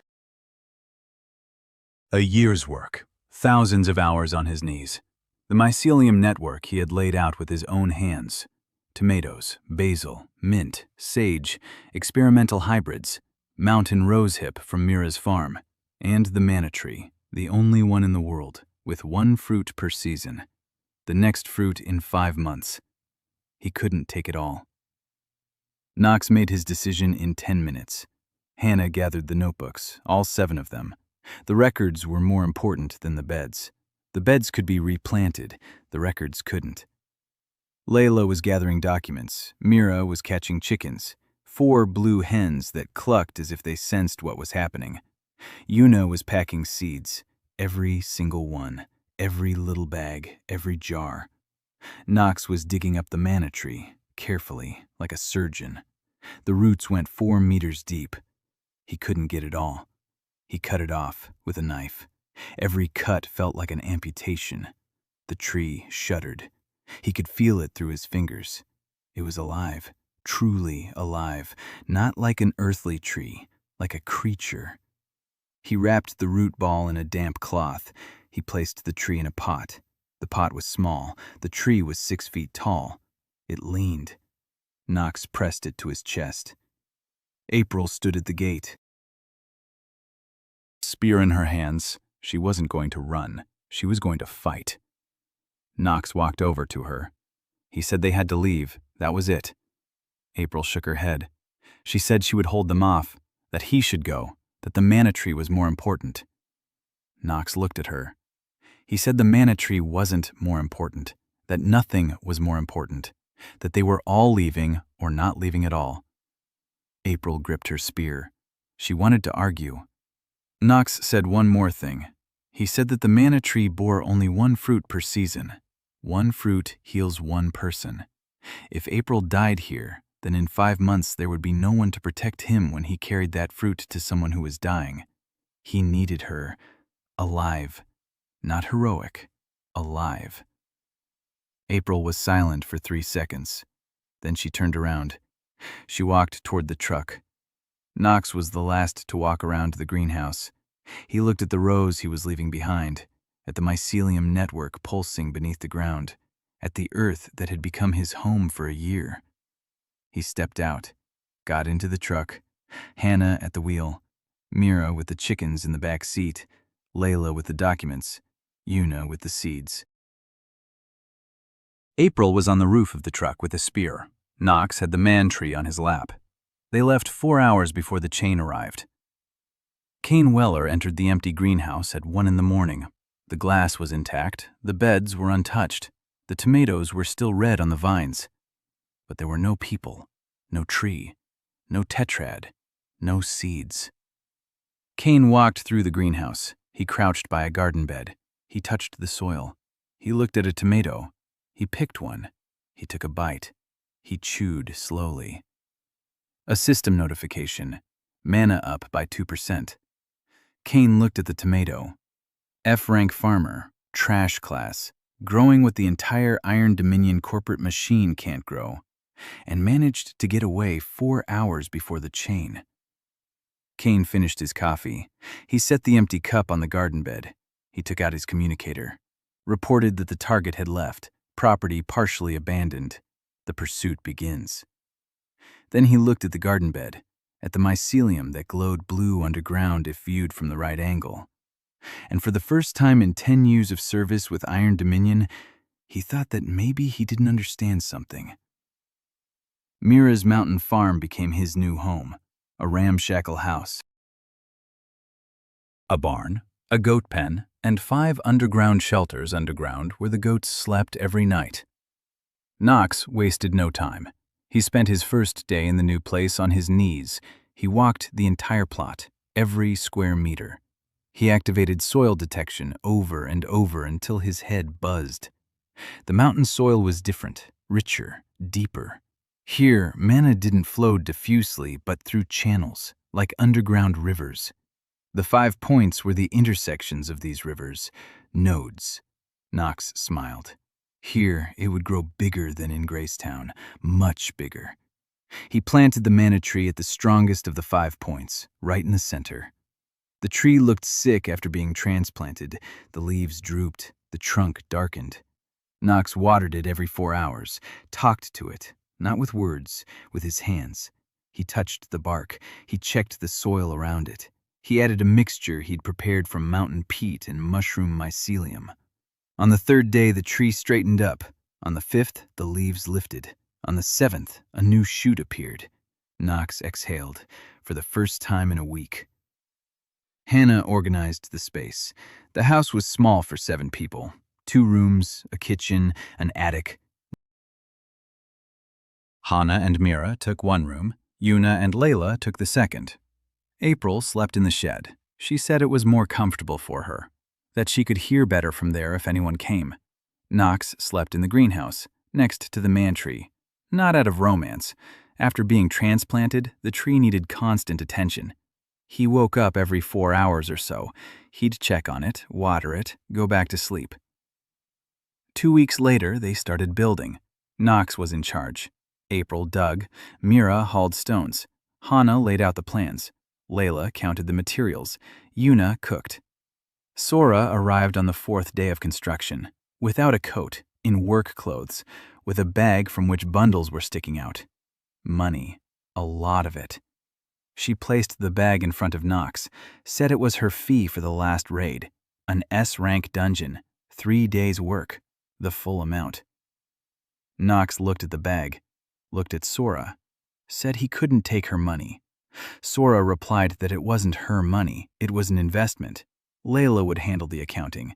Everything was official. The Greystone Cooperative was opening a mountain branch. Investor S. Chong. Knox looked at Layla. Layla nodded. She'd already done the math. Knox took the bag. The money went towards supplies, glass for greenhouses, irrigation pipes, tools, seeds from the nearest town. A month later, 2 new greenhouses stood on the mountain farm. Professional ones, with glass, with an irrigation system, with heating for the winter. Knox started over. He built the mushroom network from scratch, but faster than in Gracetown. He already knew how. knew the proportions, he knew the roots. He knew what minerals the mycelium needed to grow in the right direction. In 3 weeks, the network covered both greenhouses and spread out into the open area. It stretched toward the mana points, like a river to the sea. The mycelium drank mana from the power points and grew denser, brighter, more active. The plants on it grew twice as fast as in Greystone. The tomatoes were no longer yielding 2% mana, but 3. The basil didn't just relieve muscle tension, but repaired minor damage to muscle tissue. The mint provided pain relief for 2 hours instead of 30 minutes. The mountain soil amplified everything. The 15th month. Knox noticed something strange. The mana tree was behaving differently. It was growing faster than in Greystone, much faster. It had grown half a meter in a month. It was now 1.70 meters, almost as tall as Knox. The roots went 6 meters down, and they weren't just going down, they were reaching for something. Knox activated soil detection to maximum depth, 8 meters, 10, 12. At a depth of 15 meters, he saw something. Not seeds, not roots. A structure. Huge. Alive. Pulsating. It stretched in all directions beyond the reach of his skill, as if beneath the mountain lay the root system of a tree the size of a city. Knox sat on the ground and looked down through his skill. His hands didn't tremble, but his heart was beating faster. He knew that the seeds he'd found beneath the fields of the Iron Dominion weren't just seeds from another world. They were part of something bigger.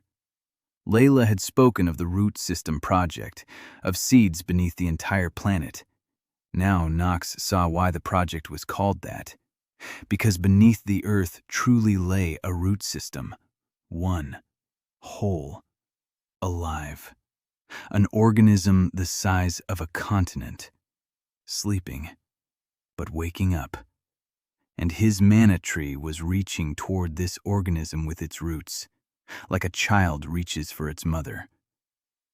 Knox didn't tell the team, not yet. He needed to understand more, but he started writing it down, not through Hannah, by himself, in a separate notebook, in small handwriting, 1 page a day. Observations of what lies beneath the ground, and of how the system reacts to him, because the system had started acting strangely. A little softer. Notifications came a little later. Skill hints were a little more detailed, as if someone had turned a knob, just a little, half a turn. Knox didn't understand why, but he was a nerd. He knew how to wait and observe. The 16th month, Knox started teaching. It didn't happen according to plan. Hannah asked. She said that she'd been taking notes for a year but didn't understand half of what she was writing down, that she wanted to understand, that she wanted to be able to do what he could do. Knox looked at her. He thought. He nodded. The first lesson took place in the greenhouse. Knox knelt in front of the garden bed.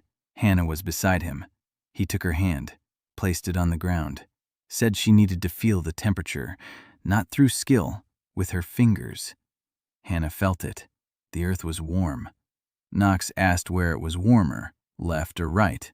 Hannah thought. Left. Correct. A branch of the mycelium ran along the left, conducting mana and warming the soil by 0.5 degrees. Hannah couldn't see the mycelium, but she felt the warmth. Knox said this was just the beginning. Mira joined them on the 2nd day. Her Beastmaster skill gave her a sensitivity to living beings. The mycelium was alive. Mira sensed it differently than Hannah, not as warmth, as movement, as a quiet hum beneath her fingers. Knox corrected her, explained, demonstrated. Yuna arrived on the 3rd day. She was interested in something else. She wanted to understand when to harvest. At what time of day does the plant contain the maximum amount of nutrients? Knox explained photosynthesis and mana, about morning and evening cycles, about how the mana saturation of the soil affects the movement of sap in the stem. Yuna listened like no one else, with eagerness, with hunger. She asked questions that made Knox pause and think. Layla didn't teach botany. She taught the economics of botany. Every evening they sat at the table. Layla showed the numbers, the cost of a tomato, the market price of a comparable product, the margin, logistics, risks. Knox listened. He didn't half of it. But Layla explained patiently, just as he had explained mycelium to her, an exchange of knowledge. April hadn't learned how to plant. April had learned how to protect what was planted. She walked around the mountain farm. She found 3 access trails. She blocked 2 with barricades. She left the third, one narrow, visible. She set up a system of signal threads along the perimeter, thin ropes tied to jars filled with stones. Primitive, but it worked. No one could approach the farm unnoticed. Sora came less often. The Hunters Association kept her busy. S-rank dungeons were opening more frequently. Monsters from the rifts were growing stronger. The world beyond the mountain farm was becoming more dangerous. But when Sora came, she would sit next to Knox and listen. He told her about what he had seen underground, about the structure, about the organism. Sora listened and remained silent. Then she said she could sense it. As an archmage, she could sense mana. And what lay beneath the mountain wasn't just mana. It was something alive, huge, breathing. The 17th month. Knox did something he had never done before. He ventured beyond the farm. Not physically, through people. Layla organized a sales network, not through a single market, through 5, in 5 different cities, 5 different frontmen. Each sold a different product. Tomatoes in one city, basil in another, Mira's eggs in a third, wound ointment in the 4th, sleep tea in the 5th. No connection between the sellers, no traces leading back to the mountain farm. Layla knew how the Iron Dominion operated. She knew how they searched, through financial flows, through recurring patterns. She broke every pattern. Each seller received their goods from a different courier. Each courier knew only one name, a chain with no links. The money went through 3 dummy accounts. Layla hadn't slept, literally. She counted through the nights. She checked, double-checked. Knox noticed. He brought her tea. That one, from the plant that cures insomnia. Layla looked at the cup, at Knox, took off her glasses, put them on. She drank it. The next night she slept. For the first time in a long time. 8 hours. Knox didn't tell her what he'd added to the tea. Not a sleeping pill, just the right proportions. A plant that relaxes the body, another that calms the mind, a third that regulates the heartbeat. 3 ingredients for a specific person. For Layla, who doesn't sleep because she counts the dead. 18 months. A year and a half after the escape, Iron Dominion had lost the trail. Kane Veller's team had searched Greystone. They found empty greenhouses, a mushroom farm that kept running without its owner, tomatoes that kept growing, but they found no people. Kane reported that the target had presumably left the region. He recommended expanding the search. Iron Dominion headquarters expanded it. But the world was big, and a single F-rank farmer was small. They were looking in the wrong direction. Knox wasn't down in the valley. He was up above, in the mountains, where no one was looking. Because there are no dungeons in the mountains, no fissures, nothing of value, just rocks and goats. And one farmer who was growing the future. The 20th month. The mana tree had grown to 3 meters. Its canopy spread over the mana point like an umbrella of dark blue leaves. At night, the leaves glowed gold, dimly, like embers in a fire that hadn't yet gone out. During the day, they were simply dark, thick, so dense that a shadow always lay beneath the canopy, even at noon. Knox came to the tree every morning before dawn. He sat down nearby. He placed his palms on the ground at the base of the trunk, and he listened, not with his ears, with his fingers. Through soil sensing, he could see the roots. They ran downward like black rivers, thick, branched. At a depth of 3 meters, they fanned out. At 5 meters, they began to twist into spirals. At 8, they became as thin as threads. At 10, they almost vanished from his range of perception. But Knox knew they went further. Every morning a meter deeper than yesterday. At 11 meters, he noticed that the threads had begun to change direction. They stopped going straight down. They veered southeast, all at once, as if something were pulling them, as if something were calling. The roots went down 12 meters, and Knox now knew where they were going. They had connected to an underground structure. He had seen the moment of connection through soil identification on Thursday. At 3:17 a.m., he wasn't asleep. He was lying in the greenhouse next to the tree and staring at the ceiling when the skill activated on its own, without his command. For the first time in 2 years, the skill had done something without being asked, as if the system had decided he needed to see this. The thinnest root of the mana tree touched something 12 meters deep, something solid, alive, pulsating. The contact was instantaneous, like an electrical circuit closing. Knox felt a pulse through the skill, short, powerful, like a heartbeat. A wave ran through his entire body, from his toes up his spine to the back of his neck. He sat down. His hands were shaking, not from fear, from the intensity of the sensation. Then silence. A second, 2, 3, 30. Then another beat, just as powerful. Knox counted. 2 beats per minute.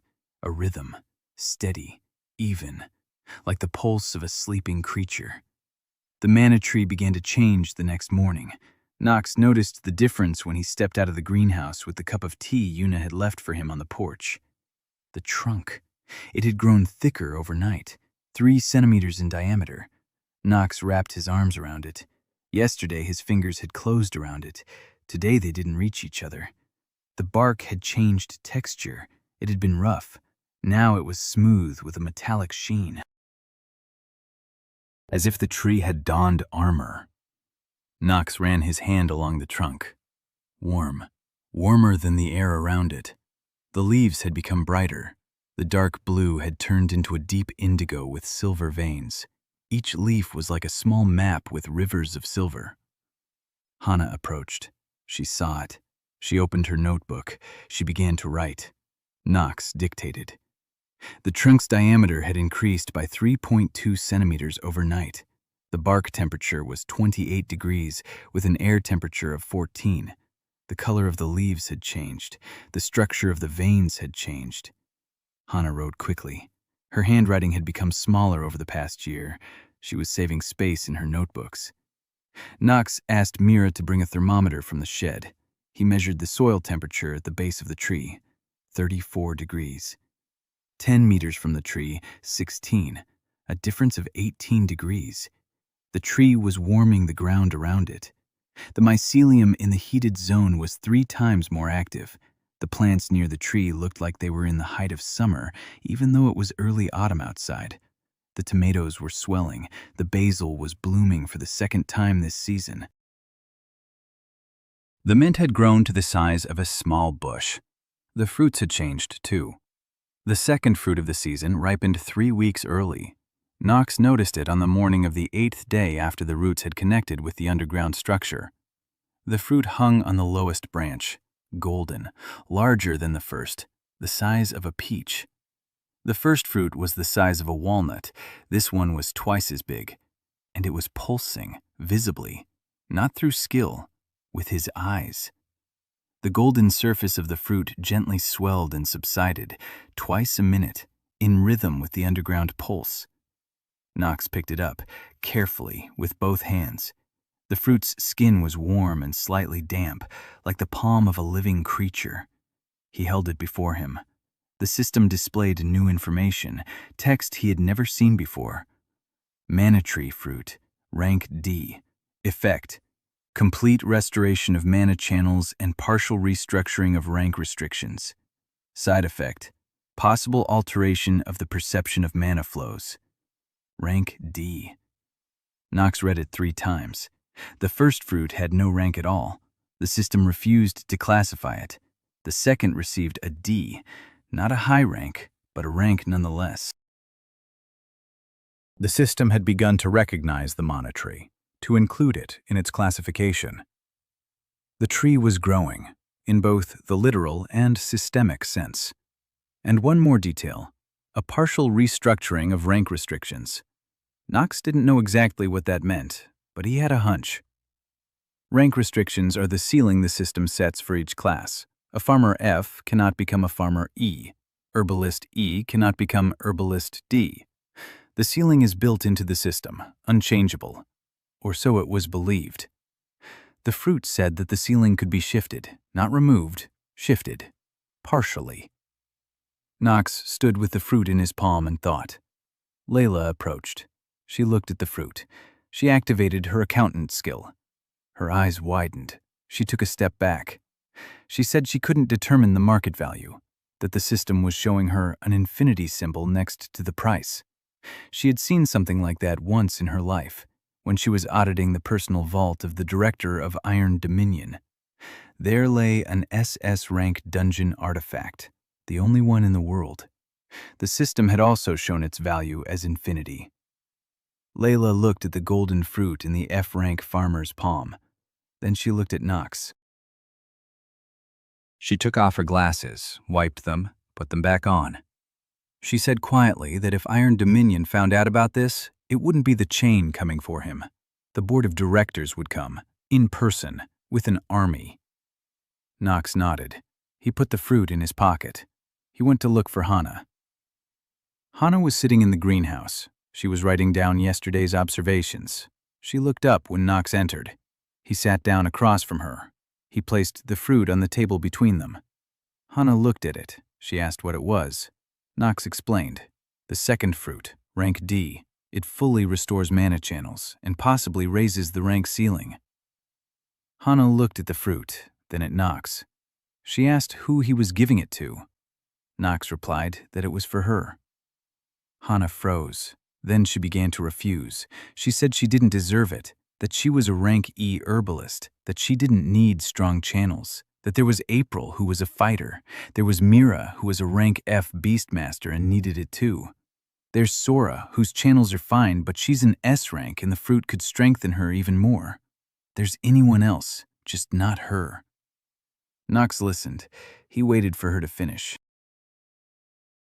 Hannah spoke for 3 minutes. Then she fell silent. Knox said that was exactly why. Hannah didn't understand. Knox explained. April received the first fruit. Her channels have been restored. She's a D-rank fighter at full power, a beastmaster of the world. Her talent lies in working with animals, not with mana. Sora is S-rank. A D-rank fruit won't do her any good. She's above that. But Hannah the herbalist, E-rank, with damaged channels after mana toxicosis, with a sensitivity to plants she's been developing for 2 years, with notebooks full of observations no one else could have made. A herbalist with fully restored mana channels isn't just a herbalist E, it's something else. Knox said that a herbalist with restored channels will be able to sense plants through mana, directly, without a skill, without the system. She'll be able to do what he does through soil identification, but better, because a skill shows numbers and direct perception shows life. Hannah will be able to see the mycelium not as a map, but as a living network. She'll be able to feel every impulse, every connection, every exchange between the roots. She'll be able to keep records that he himself cannot keep, because he sees through the filter of a skill, and she would see directly. Hannah sat motionless, a notebook in front of her, a pencil in her hand. Knox waited. He didn't rush her. He never rushed anyone, not plants, not people. Hannah reached out. She took the fruit. It was warm, pulsing in her palm, twice a minute. She brought it to her lips, looked at Knox. He nodded. She took a bite. The flesh was golden, sweet with a hint of something floral she'd never tasted before. She finished the fruit in 3 bites, swallowed the last piece. For a second, nothing happened. Then warmth. from her stomach, up her spine, into her hands, into her legs, into her head. Hannah closed her eyes, opened them. A minute later, she looked at the greenhouse floor, at the trampled earth, and her eyes widened. She looked at Knox, told him what she saw. Mycelium, not like lines on a skill map, like living threads, white with a golden glow. Hundreds of threads, thousands, piercing the earth in every direction. Every thread pulsed, every pulse carried something, information, nourishment, signals. She saw one thread approach a tomato root and transfer a portion of mana to it. She saw the root respond, releasing sugar into the soil. The mycelium took the sugar and carried it to another plant. Symbiosis, exchange, conversation. Not a metaphor, a real conversation. The plants were talking to each other through the mycelium. And she saw it. Hannah could feel every strand, every connection, every pulse of mana running through the network. She stood up. She walked out of the greenhouse. She walked 10 meters to the basil bed. She crouched down. She placed her hand on the ground. And she laughed, quietly, in wonder, like a child seeing snow for the first time. She said the basil was asking for water. Not all the basil, the third bush on the left. Its roots were slightly drier than the rest's because it stood at the edge of the manna tree's heating zone and received more heat but less moisture. Knox approached, activated soil analysis, looked. She was right. The third bush on the left. Soil moisture was 4% below optimal. Knox smiled. Hannah saw what he saw through his skill, but she saw it differently. He saw numbers. She saw life.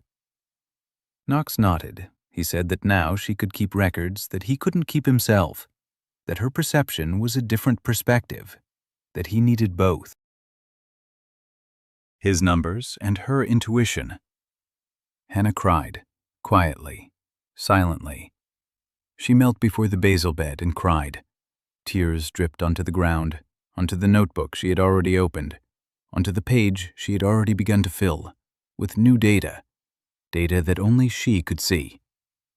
Knox stood nearby. He was silent. Then he walked away to water the third basil bush on the left. For the next 2 weeks, Hannah barely slept.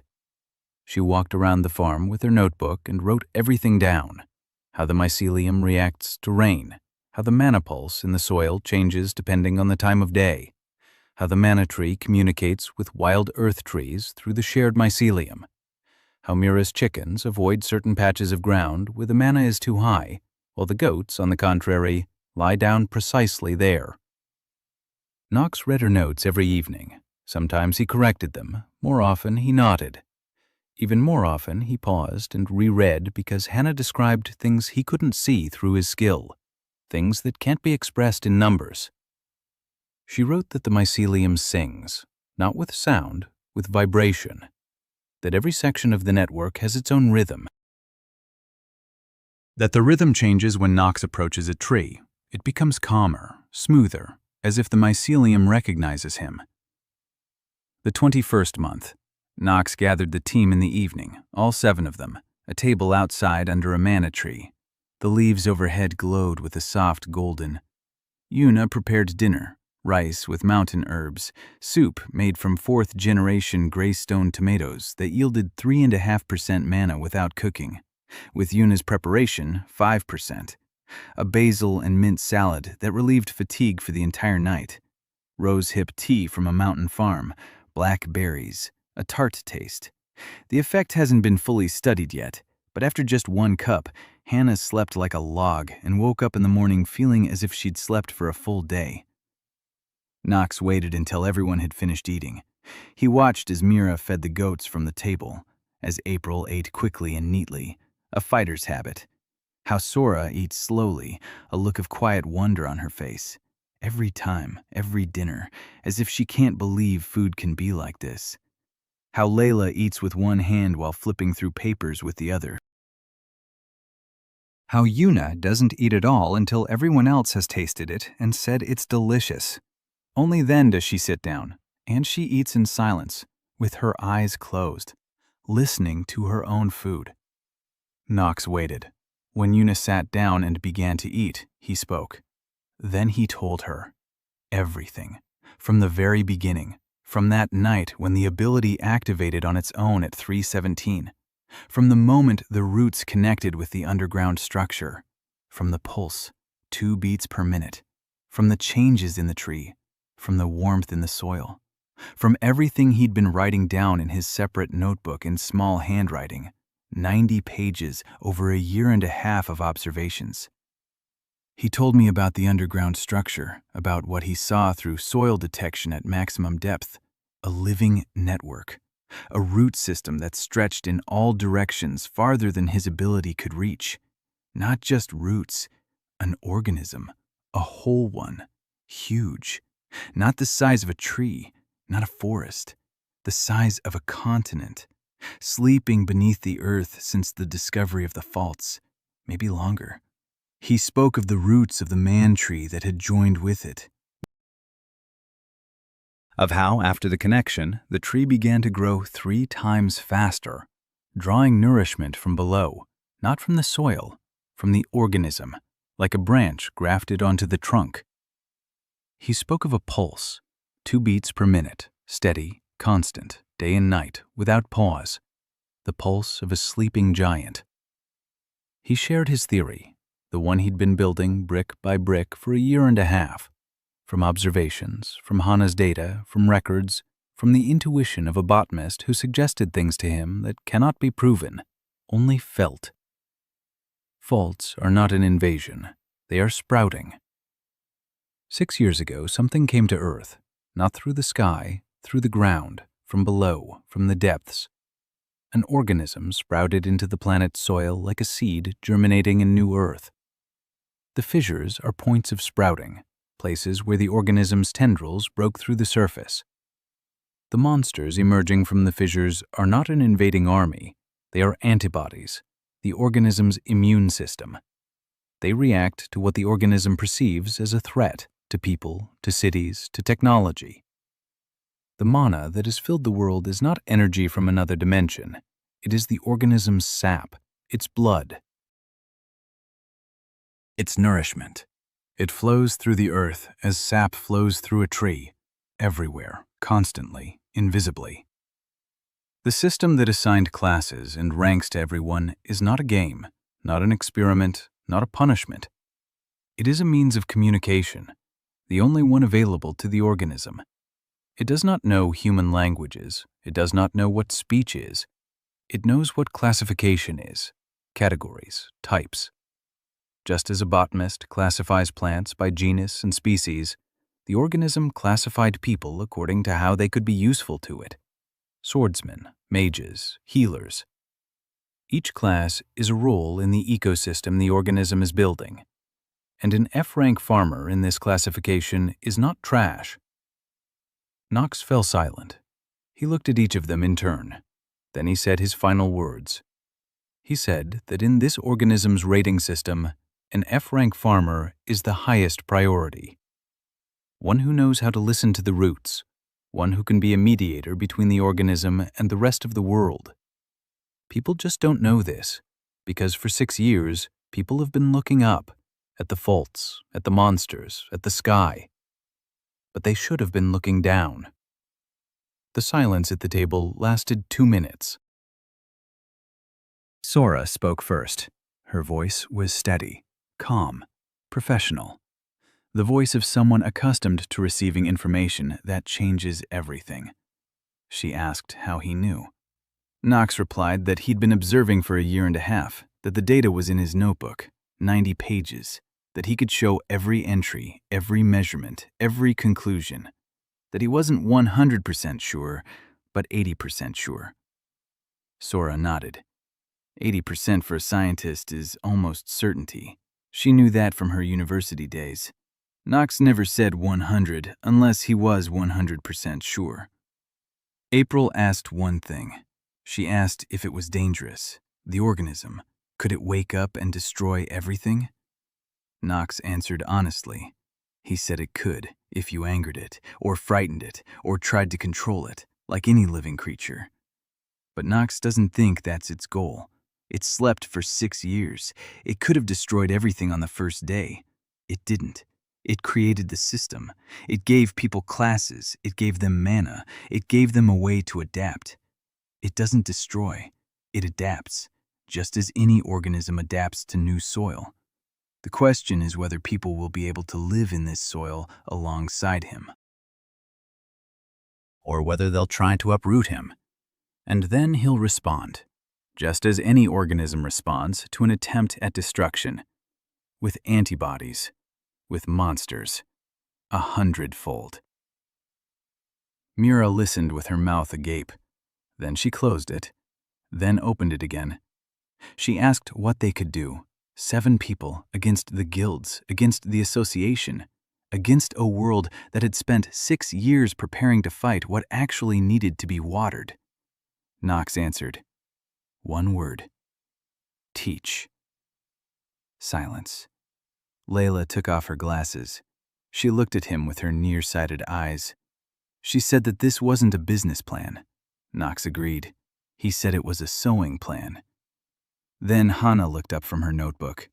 She had been writing the whole time while Knox spoke. She looked up and said she understood.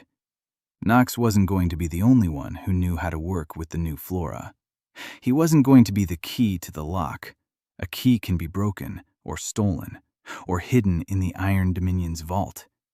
He was going to teach others, dozens, hundreds, to scatter the knowledge so widely that no guild would be able to gather it back, that the knowledge would sprout in people like mycelium sprouts in the soil, everywhere, simultaneously, irreversibly. Knox nodded. He said that the land does not belong to the one who is stronger. The land belongs to the one who works it. And if in 2 years the world finds itself faced with a choice between a guild monopoly and free knowledge, by that point there should be enough people who know what to do. Not a single greenhouse, not a single farm, a network, alive, growing like a mycelium. Yuna asked a practical question. She asked who to teach, where to find them, how to find people who could be trusted in a world where a bounty was on Knox's head. Layla answered before Knox.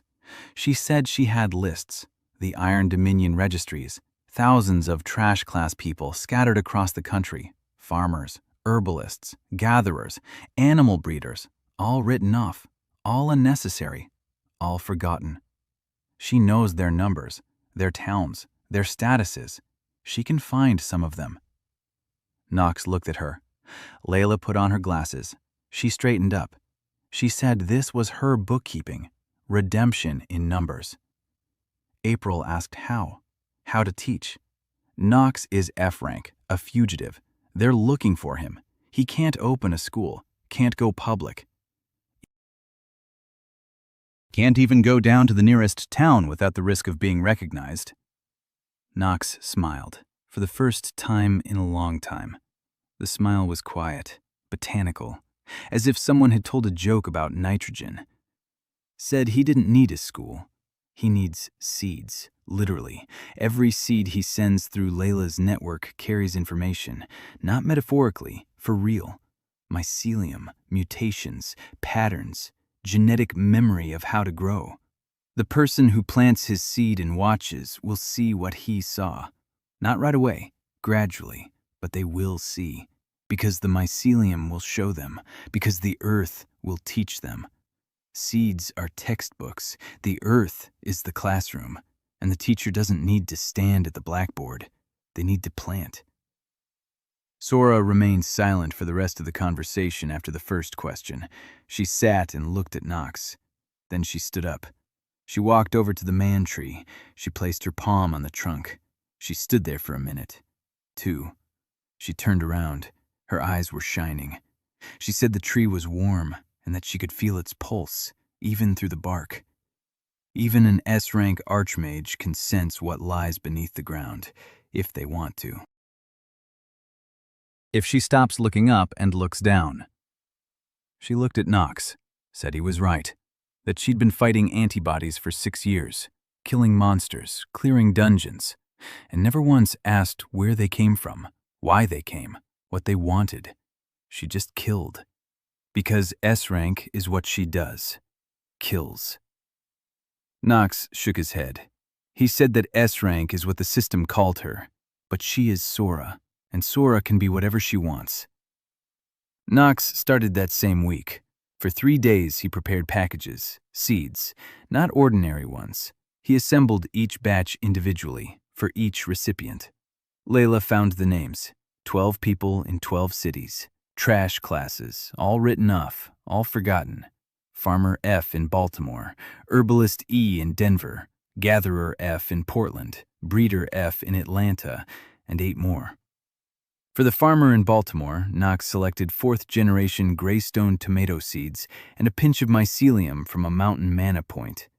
For the herbalist in Denver, basil and sage with an active mutation, to each his own. Through Layla's network, he sent seeds to 12 locations. Each package came with a note, a short one, written in his own hand, in small handwriting. It told them what to do: plant, observe. Take notes. If you see a mycelium that glows, don't be afraid. It's normal. If you feel warmth in the ground, don't pull your hand away. It means you can hear. If you want to know more, write to this address. Out of 12, 8 responded. 4 didn't reply. Maybe they didn't receive it. Maybe they were scared. Maybe they decided it was a joke. But 8 replied, and that was enough. For now. The 22nd month. 8 students, 8 dots on the map that Layla hung on the wall of the stone house. Red pins stuck into the paper. Baltimore, Denver, Portland, Atlanta, Austin, Milwaukee, Richmond, Savannah. Every week, Layla received reports, short ones, handwritten, scanned using old phones, or simply photographed. The quality was terrible, but Knox read every single one. Twice, 3 times. A farmer from Baltimore wrote that the tomatoes sprouted on the 3rd day, that the mycelium was visible to the naked eye, white with a blue glow, that he got scared and wanted to dig everything up, but he reread the note. Don't be afraid. He left them. By the 2nd week, the tomatoes had set their first buds, ahead of schedule, much earlier. The farmer wrote that he had never seen anything like it. A herbalist from Denver wrote that the basil had mutated, the leaves had grown larger, the scent had changed, it had become deeper. He dried one leaf and brewed it. He drank it. He fell asleep 10 minutes later. He slept for 12 hours. He woke up without the headache that had tormented him for 3 years. He wrote 2 words. How is this possible? Knox wrote a 4-page reply. He explained about manna mutations, about the mycelium, about the connection between the roots, about why basil harvested before 10 in the morning is more effective than evening basil. The herbalist read it. He wrote that he understood half of it. Knox replied that this was enough. The earth would reveal the other half. The 23rd month. Kane Veller found them. Not through sales, not through financial flows, not through students, through Sora. It was inevitable. Knox knew. Layla had warned him. Sora Chong, an S-rank archmage, was the most closely monitored person in the country. Her every move was recorded, every raid, every contract, every public appearance. The Iron Dominion analysts weren't stupid. They noticed a pattern. The country's most powerful S-rank archmage regularly disappears for 2 or 3 days. No raids, no contracts, for no apparent reason. Every 2 or 3 weeks, always in the same direction, north, into the mountains. A mid-level analyst, the very same one who had written the first report on the strange vegetables a year ago, mapped Sora's movements over the past 6 months, overlaid it on a topographic map, identified an area, a narrow one, a mountainous area 300 kilometers north of Greystown. He requested satellite data. The satellite thermal imager showed 7 heat signatures in an area where, according to the data, no one should be living. An abandoned farm, officially uninhabited since the first year of the rift. The report landed on Kane Weller's desk.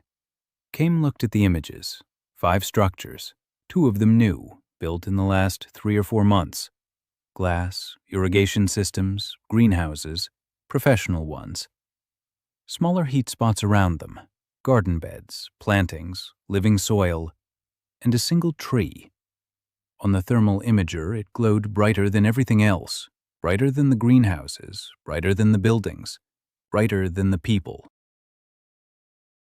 The temperature at the tree's location exceeded the surrounding temperature by 20 degrees, like a lighthouse, like a signal fire. Kane drank his coffee and looked at the image. Then he opened the personal file.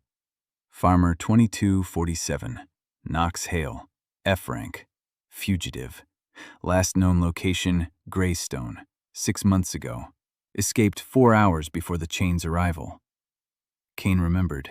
He remembered the empty greenhouse, tomatoes on the vines, 2% manna, and the mycelium glowing blue underground. He remembered the taste of that tomato, rich, authentic, a taste that doesn't exist. He assembled the chain, full roster, 6 fighters, all vetted, all professionals, plus reinforcements from the Iron Dominion's regular forces, 6 additional people, 12 in total, A and B ranks, fully armed. The mission remains the same. Farmer 2247, alive, must be alive. Headquarters emphasized this 3 times in the order, alive. And the tree, whatever it is, do not damage it, do not cut it down, secure it, wait for the special transport team. Kane asked Headquarters one question. He asked what kind of tree it was. Headquarters replied briefly, "The information is classified. Carry out the mission."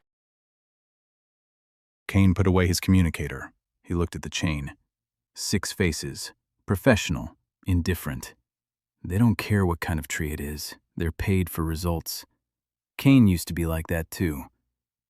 They set out at night, 3 vehicles, no identifying marks, a mountain road, then a trail, then only on foot. Layla didn't find out in advance. Her contact in Iron Dominion had gone silent 3 days ago. He didn't reply to messages, didn't answer calls, transferred, or worse. Layla told Knox. Knox took note, didn't panic, but he started packing spare bags of seeds, just in case. The bags stood by the door. Yuna asked why. Knox replied it was a habit. Yuna looked at the bags, at Knox. She didn't say anything. She went to make dinner. April heard the cans, 3 in the morning. Stones clattered against the tin cans on the far perimeter. The sound was faint. Under normal circumstances, no one would have heard it except a person sleeping with one eye open. April slept exactly like that. She was on her feet in a second, spear in hand, barefoot. She stepped out of the shed. Darkness, silence, mountain air, cold, stars. Then the sound again, closer, the second line of the perimeter. Someone was walking, carefully, professionally, avoiding the traps, but not all of them. One was triggered. That was enough. She woke everyone up. Knox stood up. He stepped out of the greenhouse. He looked into the darkness. He saw nothing. Human eyes can't see in the mountain darkness, but he had another way. He took off his boots. He stood barefoot on the ground. He activated soil detection. The ground beneath his feet vibrated. He felt pressure. Many feet. Heavy boots. Metal. Armor. 12 sets, maybe more. Coming from the south, along the only trail April had left open. Distance, 400 meters. Average speed. They'll be here in 10 minutes. Knox turned to the team. Everyone was standing on the porch of the stone house. Hana with her backpack. She slept with her backpack, which held her notebooks, every night, just in case. Yuna with a bag, seeds. Layla with a folder of documents she never let out of her hands. Mira in a jacket 3 sizes too big, with a chicken under her arm. The chicken was asleep. Sora in a coat, calm, too calm. Knox said one word. "Let's go." April shook her head, slowly, the way people shake their heads when they've made a decision before they've asked. She said there was nowhere to run this time. Mountains. One trail down, they're on it. There's no other way. She pulled Knox aside, quietly. She said she could hold them off on this trail, for a while. The trail is narrow, 2 people at a time. She's a D-rank spearwoman with full mana channels. On a narrow trail, she's worth 1 A-rank, maybe 2. Knox can get away with the team, through the mountains. Mira knows the mountains. Knox looked at her, didn't answer, turned to Mira. He asked if there was another way. Mira thought, nodded, said there was a trail through the pass to the northeast, a goat trail, narrow, rocks, scree, dangerous at night, but it exists. She'd walked it with goats. Goats can get through, so can people. Knox nodded, turned back. He looked at the mana tree, 3 meters tall. Dark blue leaves glowed in the dark, golden. The trunk had a metallic sheen, the crown like an umbrella over the mana point. Roots 12 meters down, connected to an underground structure with an organism, with a pulse of 2 beats per minute.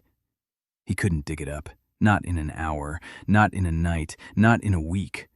The roots had grown in, fused together, become part of something bigger. To tear them away would mean killing the tree. And maybe not just the tree. Maybe the connection worked both ways. Maybe the organism below had grown accustomed to this tree as well. Maybe this was the first real connection between it and the surface, the first contact. Knox faced a choice, the tree or the people. He deliberated for 3 seconds. The tree couldn't be taken. He couldn't leave the people behind. The choice was made. He turned to Hana, told her to take the notebooks, all of them, every single one, not to leave a single page behind. He turned to Yuna, the seeds, every last one, every little bag, every jar, every handful of mycelium she could carry. He turned to Layla, documents, maps, student lists, addresses, anything that could lead Iron Dominion to the network. He turned to Mira. We're not taking the chickens or the goats. Mira opened her mouth. She wanted to object. The chicken under her arm woke up and clucked. Knox shook his head gently. He said the goats would find their own way. They know the mountains better than people. The chickens won't run far. They're tame. They'll wait. They'll come back for them. Mira pressed her lips together. She set the chicken down on the ground. The chicken clucked indignantly and went into the barn. He turned to Sora. Sora stood calmly. Her hands glowed, barely noticeably. Mana rose from her fingertips like steam from hot water. The air around her hands shimmered. Knox knew what that meant. Sora was preparing for battle. An S-rank archmage was preparing to wipe 12 people off the face of the earth. She could, with a single spell. Knox had seen it once before, when Sora showed Mira what S-rank meant. She raised her hand, snapped her fingers. A boulder the size of a house split in half, effortlessly, without breaking a sweat, like a person breaking a cookie. 12 A and B ranks were no match for her. It was a cleanup. She said she'd hold them off. Her voice was even, matter-of-fact, as if she were offering to wash the dishes. Knox said no. Sora looked at him, for the first time in all the time he'd known her, with irritation, genuine, sharp. She said she was S-rank, that 12 B and A ranks were nothing, that she could stop them alone, that he didn't need to worry about it. That he should think about trees and tomatoes, and she would think about how to protect his trees and tomatoes. Knox replied that he knew, that he had no doubts, that he had seen the boulder. But if Sora Chong, an S-rank archmage, the face of the nation, the face of the Hunters Association, attacks Iron Dominion operatives, By morning, the whole world will know about it. Every news agency, every guild, every hunter from F to S. Sora Jong is protecting a fugitive F-rank farmer. She's killing Iron Dominion operatives for the farmer's sake. And then it won't just be Iron Dominion looking for them. The entire Hunters Association, every guild, everyone who finds Sora inconvenient. And there are plenty of those. An S-rank who doesn't obey orders is a threat. An S-rank who kills for a fugitive is a criminal. Sora is a shield, but a shield only works as long as it remains unseen, as long as no one knows she's with them, as long as she can come and go, as long as she remains the face of the association. If she enters the fray, the shield will vanish, and they'll all be left defenseless. Sora was silent. Her hands stopped glowing. The mana dissipated. The air stopped trembling. She understood. She didn't want to, but she understood.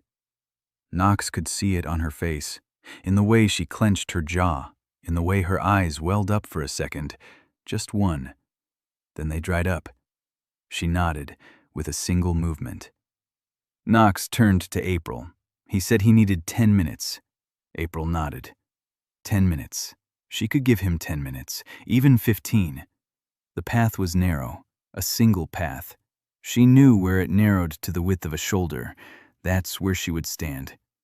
She walked into the darkness, alone, with a spear, barefoot, silent, like a shadow that had detached itself from the wall and gone off to fight. Nox ran toward the Manu tree, not to dig it up, he knew he couldn't, to take what he could, the third fruit of the season. Nox had seen it yesterday, small, greenish, unripe, hanging on the lowest branch, the size of a grape. At least 3 weeks until it ripened, but it was there, the only one. Nox plucked it, carefully, with 2 fingers, put it in his shirt pocket, close to his heart. Then he cut 3 cuttings, Yuna's knife, a kitchen knife, sharp. 3 branches with leaves, with buds. New trees could be grown from them, not as strong as the mother tree. Without a connection to the underground organism, but alive, capable of taking root, capable of reaching the depths one day, if planted correctly, in the right soil. Nox wrapped the cuttings in a damp cloth, tied it up, put it in Yuna's bag with the seeds. Then he did something he had never done before. He placed both palms on the tree trunk, pressed his forehead against the bark. He closed his eyes. The bark was warm, almost hot. A pulse ran through it, 2 beats per minute. Nox felt every beat with his forehead, through the bone, through his brain. And he asked, not the system, not a skill, not the universe, the tree. He asked it to survive, to wait, not to die, not to give up. He would return. He didn't know when, but he would return. Because it was his tree. He had planted it, nurtured it, watered it, talked to it every morning. And he would return. The tree didn't answer. Trees don't answer. They don't speak. They don't nod. They don't promise. They just grow, or don't grow. But the bark beneath his palms grew another degree warmer, and a pulse from deep within, 2 beats per minute, became 3. For a second, just 1, then went back to 2. Nox pulled his hands away, stepped back, looked at the tree. Dark blue leaves, a golden glow. 3 meters of life he'd grown from a black seed the size of a pea. He turned. He ran.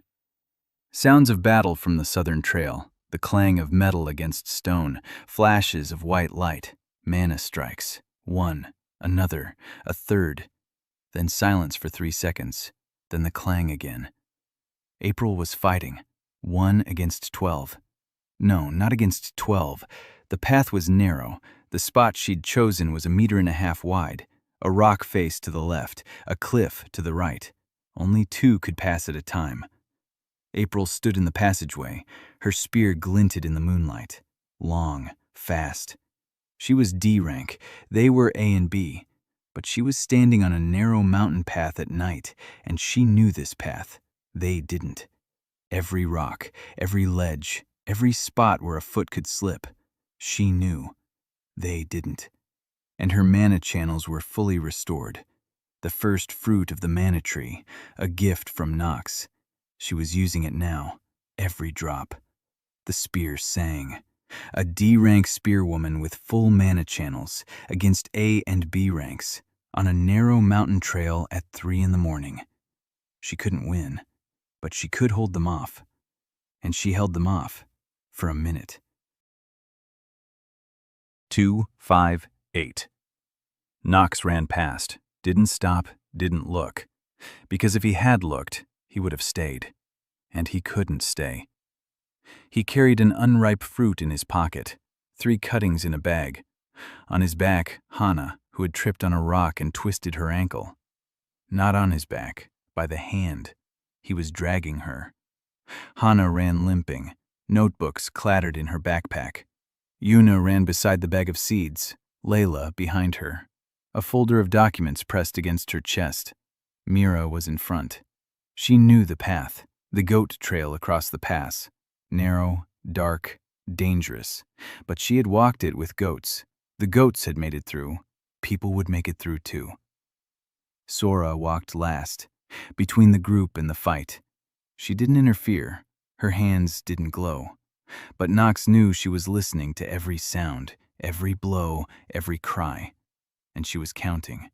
How much she could endure before her patience ran out and she turned around and did what she did better than anyone in the world.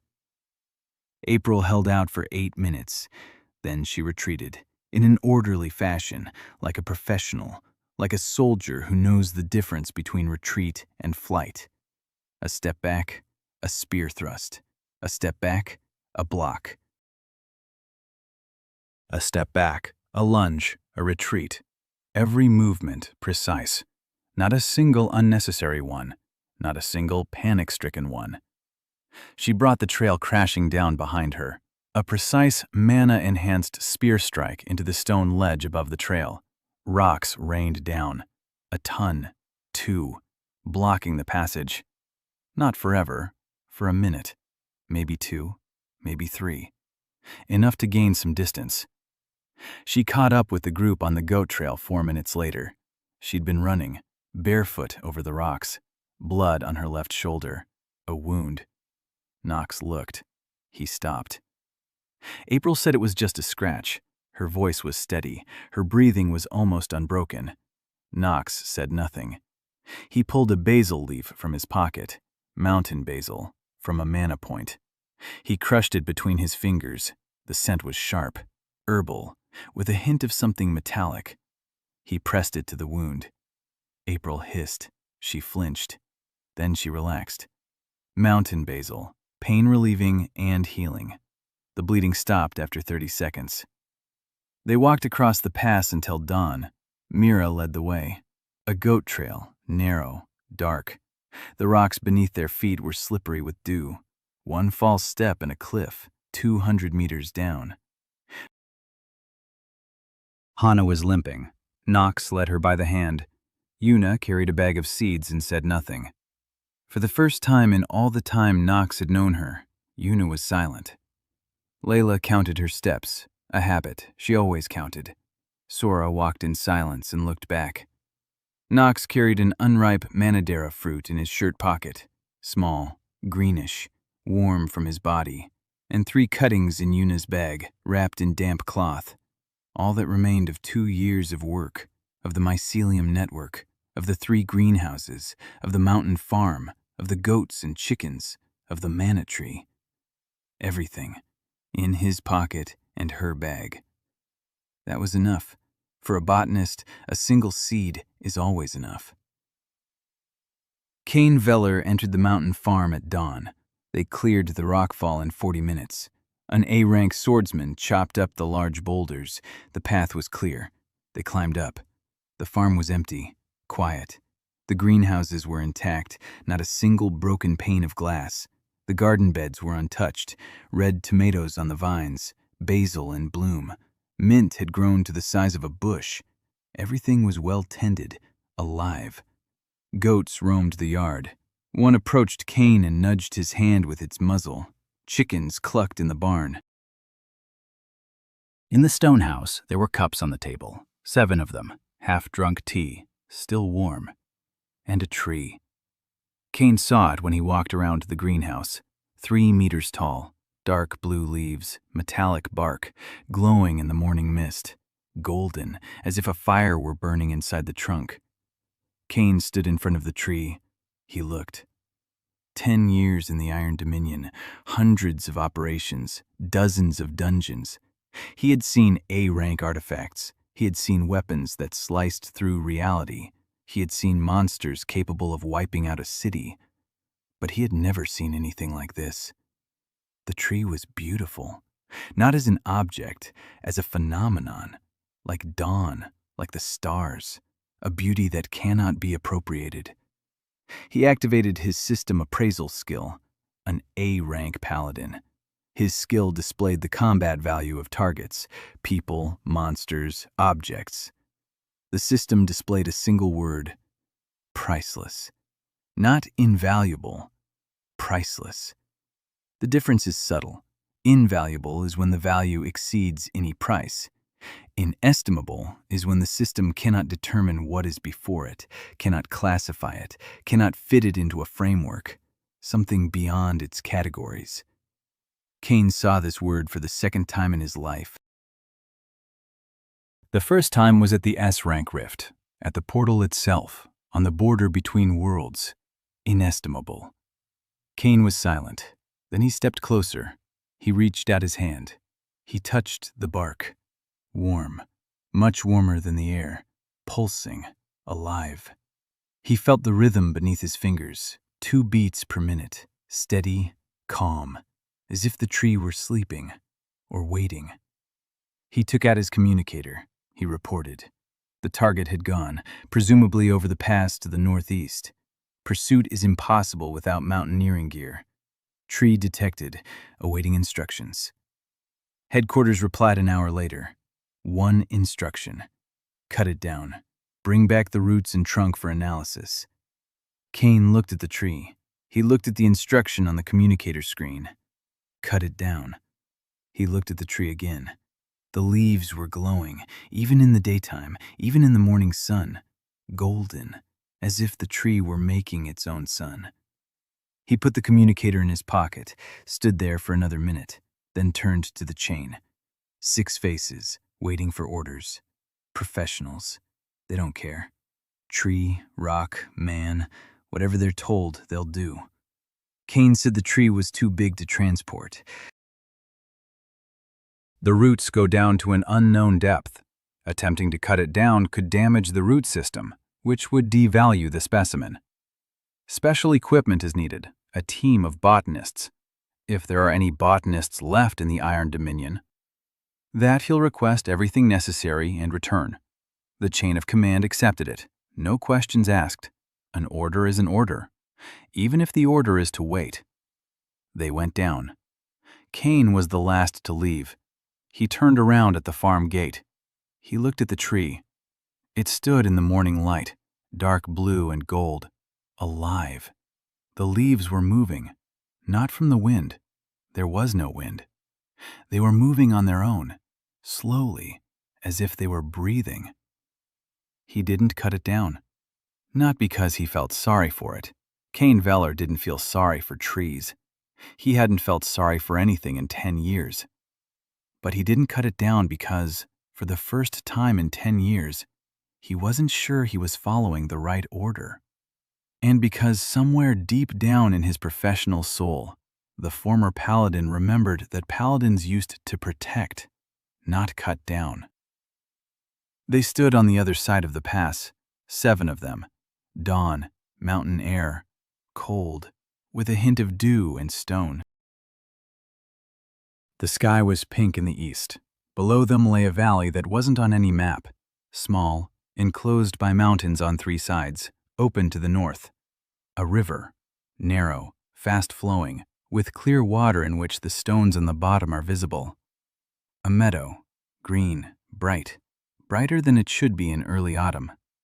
Trees, ordinary earthly trees, birches, fir trees, oaks, standing along the river like sentinels. And among them, something else.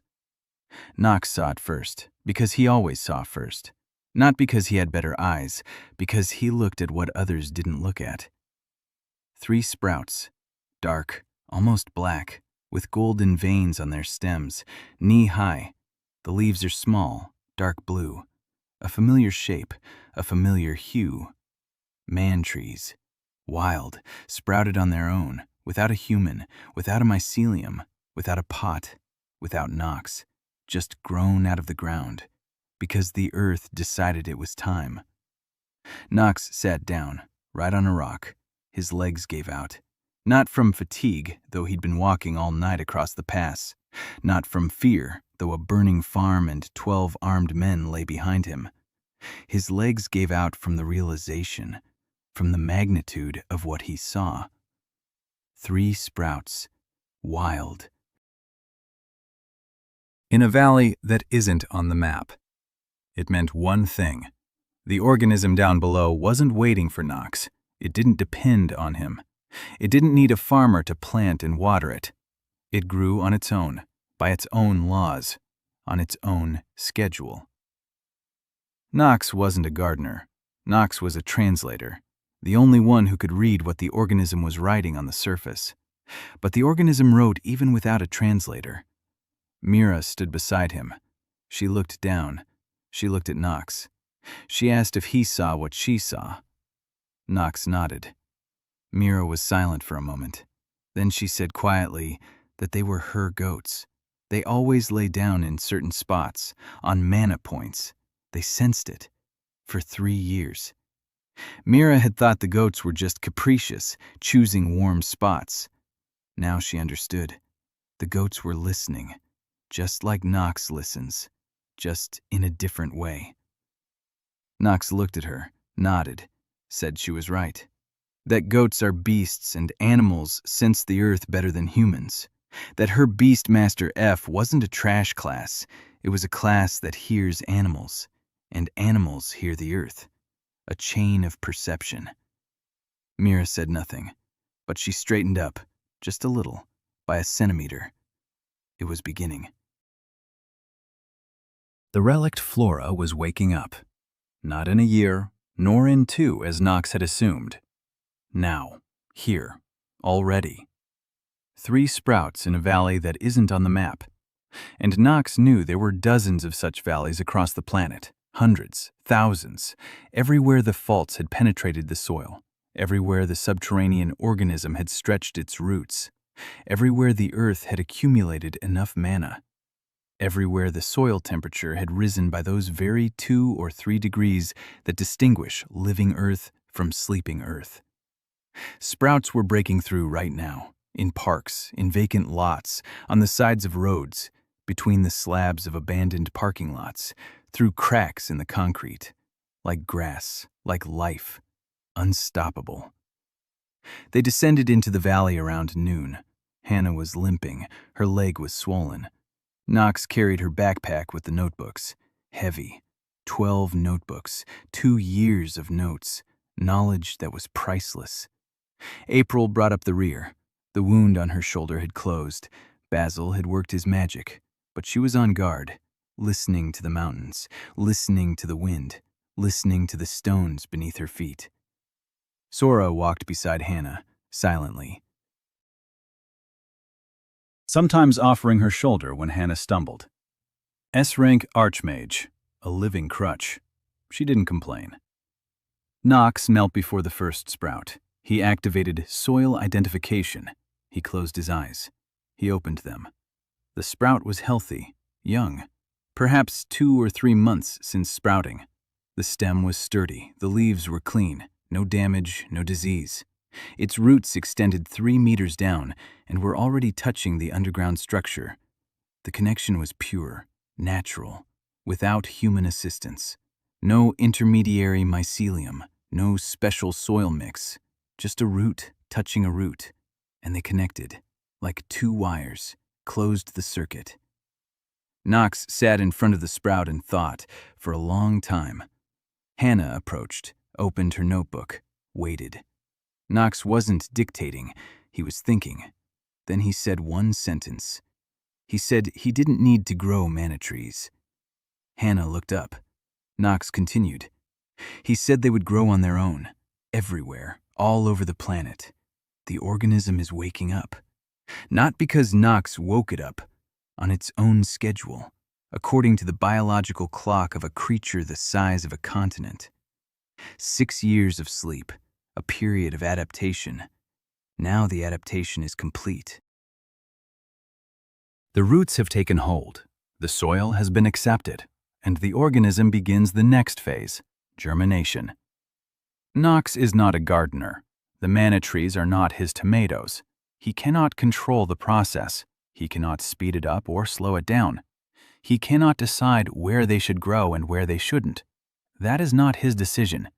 This decision belongs to a being greater than any guild, greater than any country, greater than anything humans have built in their history.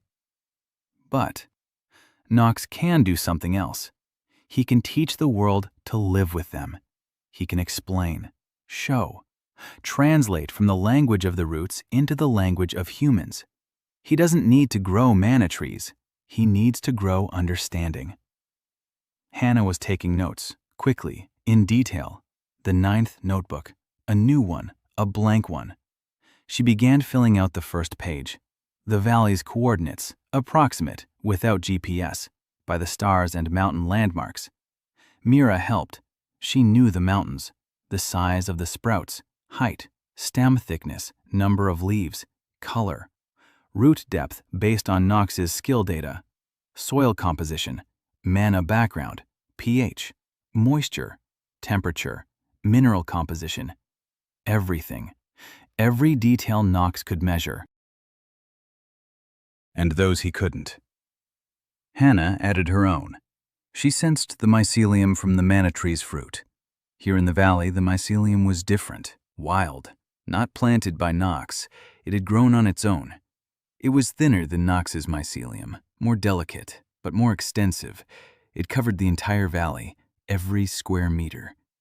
Hannah felt it as a quiet hum beneath her feet, constant, steady, alive. She took notes. Knox dictated until evening, because in the year, this data wouldn't be needed by him. It would be needed by those 8 people in 12 cities who had already received his seeds, and by those whom those 8 would teach, and by those whom they would teach. A chain of knowledge that never breaks, that cannot be cut down, cannot be burned, cannot be planted in a field with a collar, because it is in minds, in hands, in the fingers that touch the earth. Layla found an abandoned house on the edge of the valley, stone, old, maybe 100 years old, maybe 200, walls a meter thick, built of mountain stone without mortar, fitted so tightly that a knife blade couldn't slip between the stones. The roof is intact. The wooden beams had darkened with age but hadn't rotted. Inside, it was dry, dusty, empty. 2 rooms, a kitchen with a stone stove, an attic. The windows were small, like loopholes. The house was built by someone who didn't want to be found, or someone who didn't want to be bothered. Una checked the kitchen first. She opened the stove, peered inside, pulled out an old bird's nest, brushed her hands off. Said the stove was in working order, the chimney was clean, they could cook. She turned to Knox, asked if they had any food. Knox looked at Una. He looked at the bag of seeds. He said they had seeds. Una looked at the seeds. She looked at Knox. She said seeds weren't dinner. Knox replied that seeds were breakfast in 3 weeks, and they needed to find dinner today. Mira went into the forest 10 minutes later. She returned 2 hours later, with mushrooms, with wild burdock roots, with a bunch of wild garlic, with a handful of rosehip berries. Not mountain rosehips, the ordinary kind, red ones. Knox looked at what she had brought. He checked it using his skill. Everything was clean, no manna mutations, ordinary earthly food. Una cooked it, out of nothing. From the mushrooms, burdock, wild garlic, and rosehips, she made soup, hot, thick, with a scent that filled the stone house from floor to ceiling. Knox tasted it. He closed his eyes. Yuna asked if it was tasty. Knox replied that it was. Yuna nodded. She went to wash the pot. Knox planted 3 manna tree cuttings that same day, before dinner. While Yuna was cooking, he went out to the river. He found a spot, a manna point. Hannah sensed it. She pointed it out. Right here. Knox dug with his hands. No shovel. The shovel was left at the mountain farm. With his hands, fingers in the ground, deeper, deeper. 3 holes, 30 centimeters each. He unfolded the damp cloth. 3 cuttings. Alive. The leaves were slightly wilted, but not dead. The buds were intact. The bark was intact. He planted them, each in its own hole. He packed the soil around them. He watered them with river water. Cold. Clear. The cuttings were weak after the journey, after a night on the pass, after the cold and the jostling. But the soil was strong. The manna point warmed the soil from below. Wild, thin, delicate mycelium was already reaching out toward the new roots, welcoming them, like a hostess welcomes guests. And Knox knew what to do. He always knew what to do with the earth.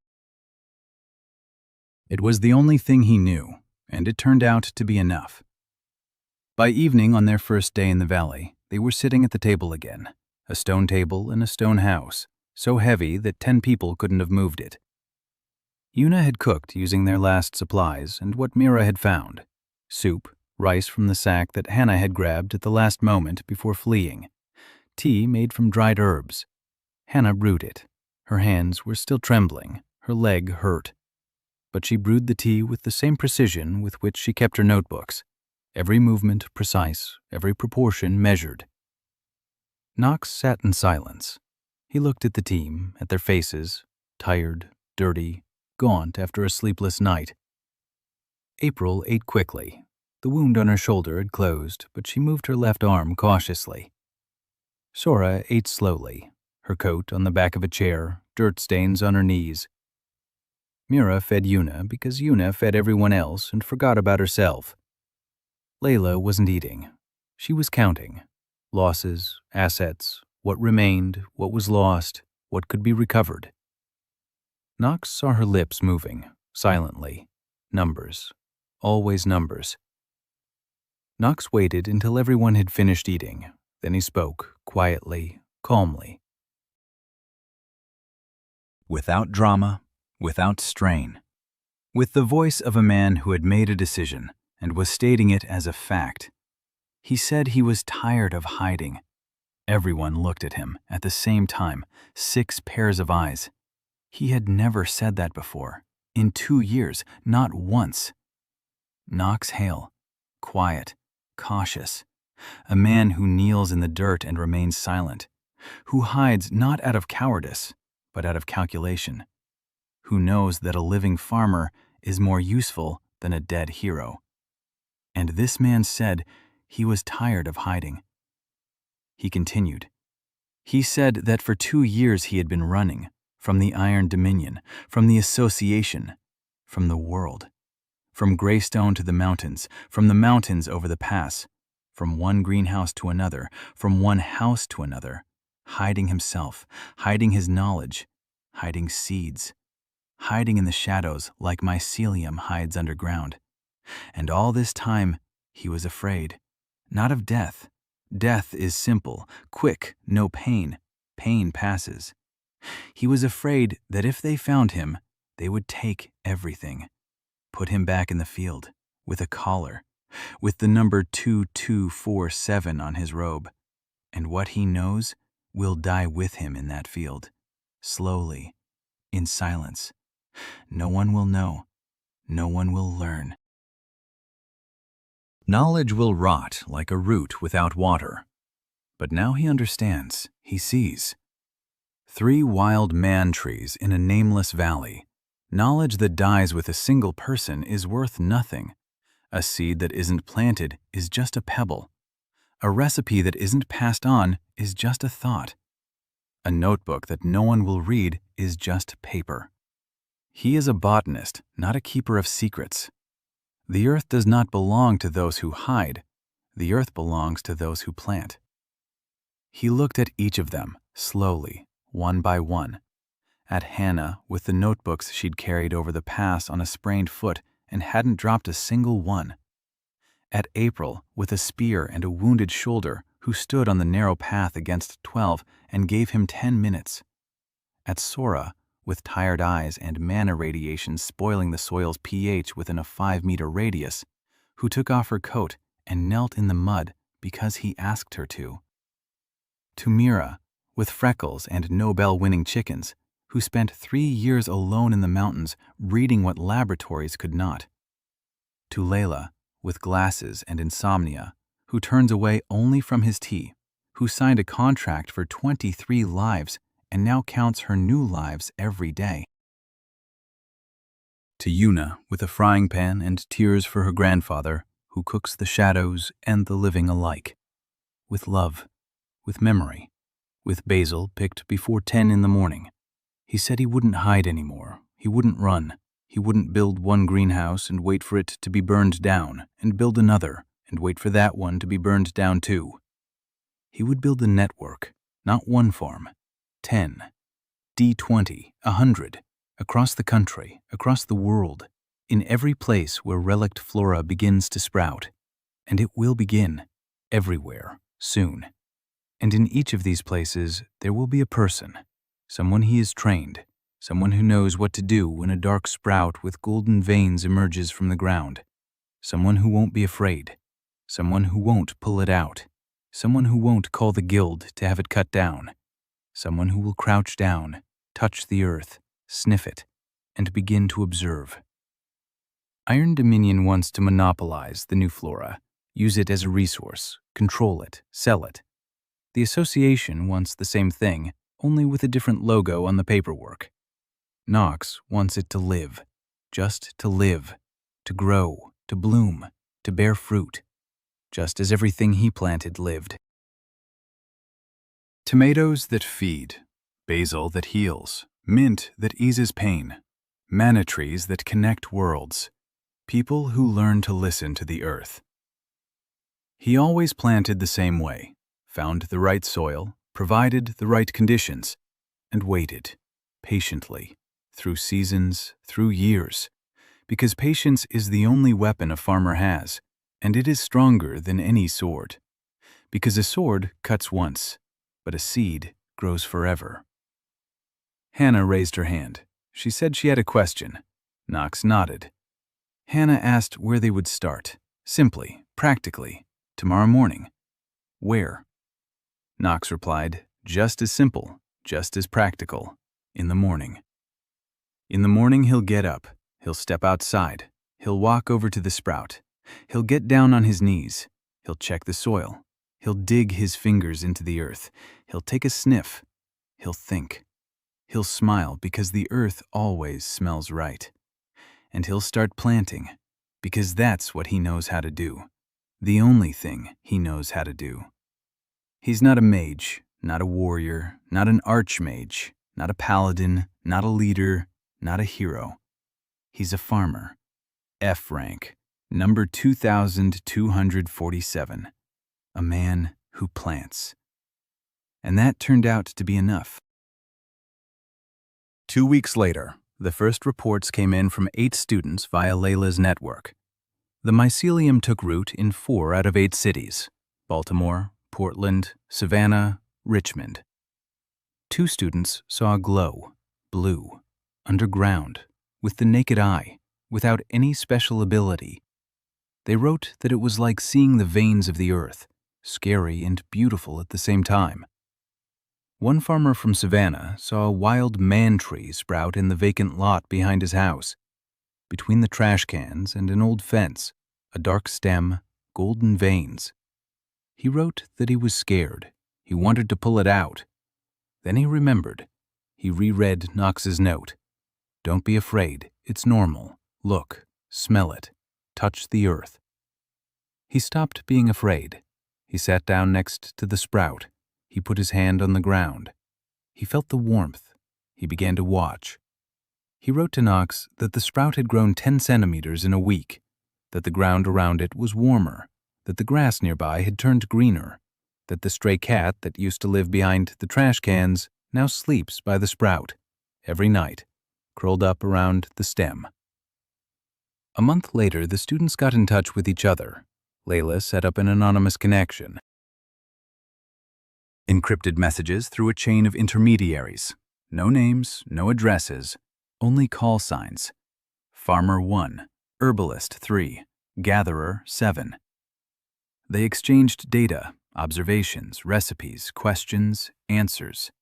One F-rank farmer from a southern city wrote that he had grown a tomato with 3% manna, without Knox's instructions, all on his own, through trial and error. Knox read his report, smiled, wrote a reply. He said that 3% was excellent, but if harvested before 10 in the morning, it would be 3.5. Another E-rank herbalist found a way to double the pain-relieving effect of mint through a new mycelium, which he hadn't planted, which came on its own, from beneath a wild sprout of a manna tree that had sprouted at an abandoned construction site across the street from his house. The mycelium crawled to his garden bed in 2 weeks. It entwined itself around the mint roots, and the mint changed. A third F-rank female gatherer from Richmond discovered that the roots of the wild manna tree purify contaminated soil within a 10-meter radius. The soil near the abandoned factory had been poisoned with heavy metals for 30 years. Nothing grew there. The manna tree sprouted through the concrete. A year later, the soil around it was clean, cleaner than in a downtown park. The woman planted carrots in that soil. The carrots grew. Ordinary ones. Orange. No manna effects. Just carrots. On land where nothing had grown for 30 years. She wrote Knox a single sentence. She wrote that it was a miracle. Knox wrote back that it wasn't a miracle. It was botany. The data came in every week. Hannah recorded it. The notebooks filled up. The 10th, the 11th, 12th. Knox read every report, every word. He commented, he corrected them, he praised them. He sent them back with notes, with advice, with new seeds when he could. The network grew, like a mycelium, quietly, underground, invisible to those looking up. In 2 months, 8 became 15. The students taught others, not because Knox asked them to, because when you see mycelium glowing underground, you can't stay silent. You grab your neighbor's hand and say, "Look." The seeds spread. The mycelium crept across the country, quietly, invisibly, unstoppably, like everything Knox does, like everything the earth does. Iron Dominion noticed. Too late. Reports of wild manna tree sprouts began pouring in from 10 regions simultaneously. Analysts didn't understand what was happening. They thought it was an attack, a biological weapon, sabotage. They called an emergency meeting. Kane Weller sat in the corner, silent, drinking coffee. He listened as the leadership discussed a plan to destroy the sprouts with herbicides and fire. The Hunters Association noticed it too, also too late.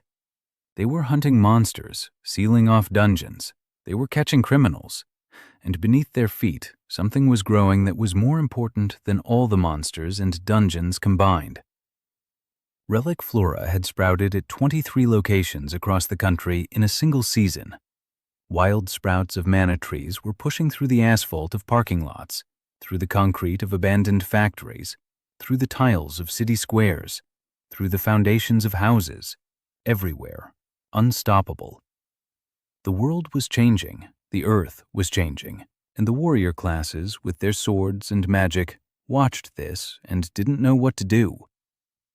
Because you can't cut it down with a sword, you can't burn it with magic. You cut down one sprout, 3 will sprout nearby. You burn 3, 10 will sprout.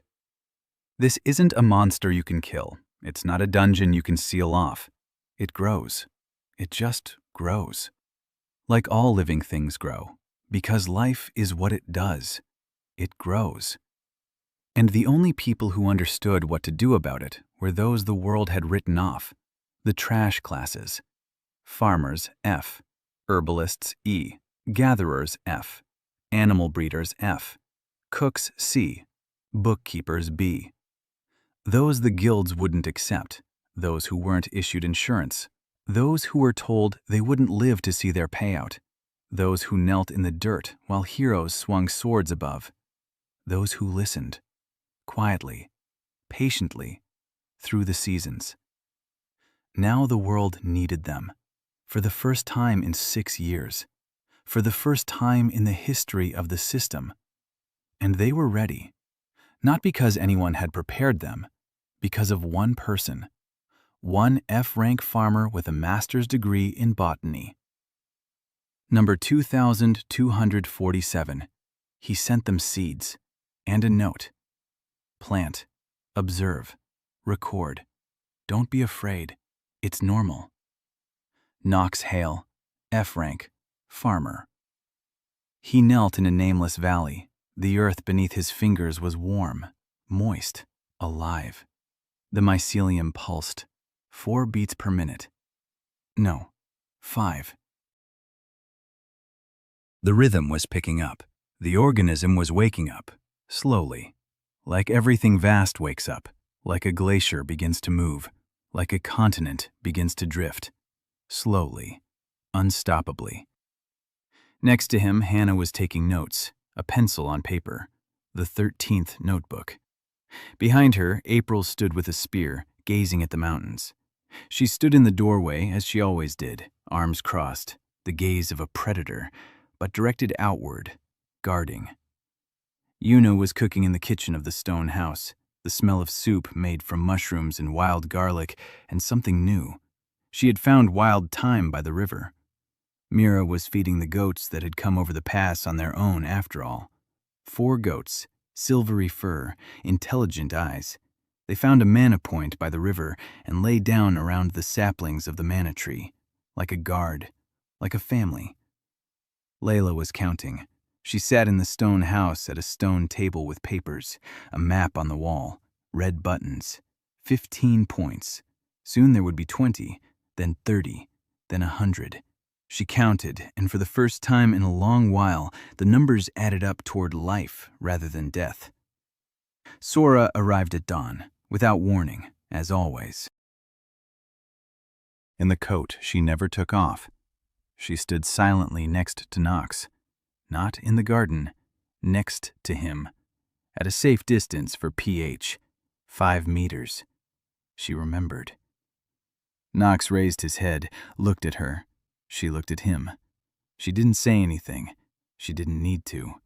She just stood there, like a tree stands next to another tree, silently, with roots in the same soil. Knox scooped up a handful of soil, rubbed it between his fingers, slowly, with a familiar motion, a motion he'd made thousands of times, brought it to his nose, sniffed. Iron, humus, manna. And something else, something new. Something wasn't there 2 years ago when he first stood barefoot on the Iron Dominion field. Something that wasn't in Greystone, that wasn't on Mira's mountain farm. A new scent, warm, deep, like the smell of bread fresh from the oven, like the smell of a home he'd never had. The earth taught him, just as he taught others, exchange, symbiosis, mycelium between 2 roots. He smiled, quietly, just the corners of his lips. He lowered his hand, unclenched his fingers. The earth trickled back through his fingers, back to the earth, where it came from, where everything returns. He began to plant. Somewhere deep beneath the nameless valley, beneath the mountains, beneath the rivers, beneath the cities and roads and parking lots and foundations. His pulse grew slightly steadier, 3 beats per minute, then 4, then 5. His body was waking up. He had slept for 6 years. He had adapted for 6 years. He had waited for 6 years. And for the first time in those 6 years, he felt that there was someone up there who was listening to him. Not afraid, not chopping, not burning. Listening. Hands in the earth, fingers on the roots, ear to the soil.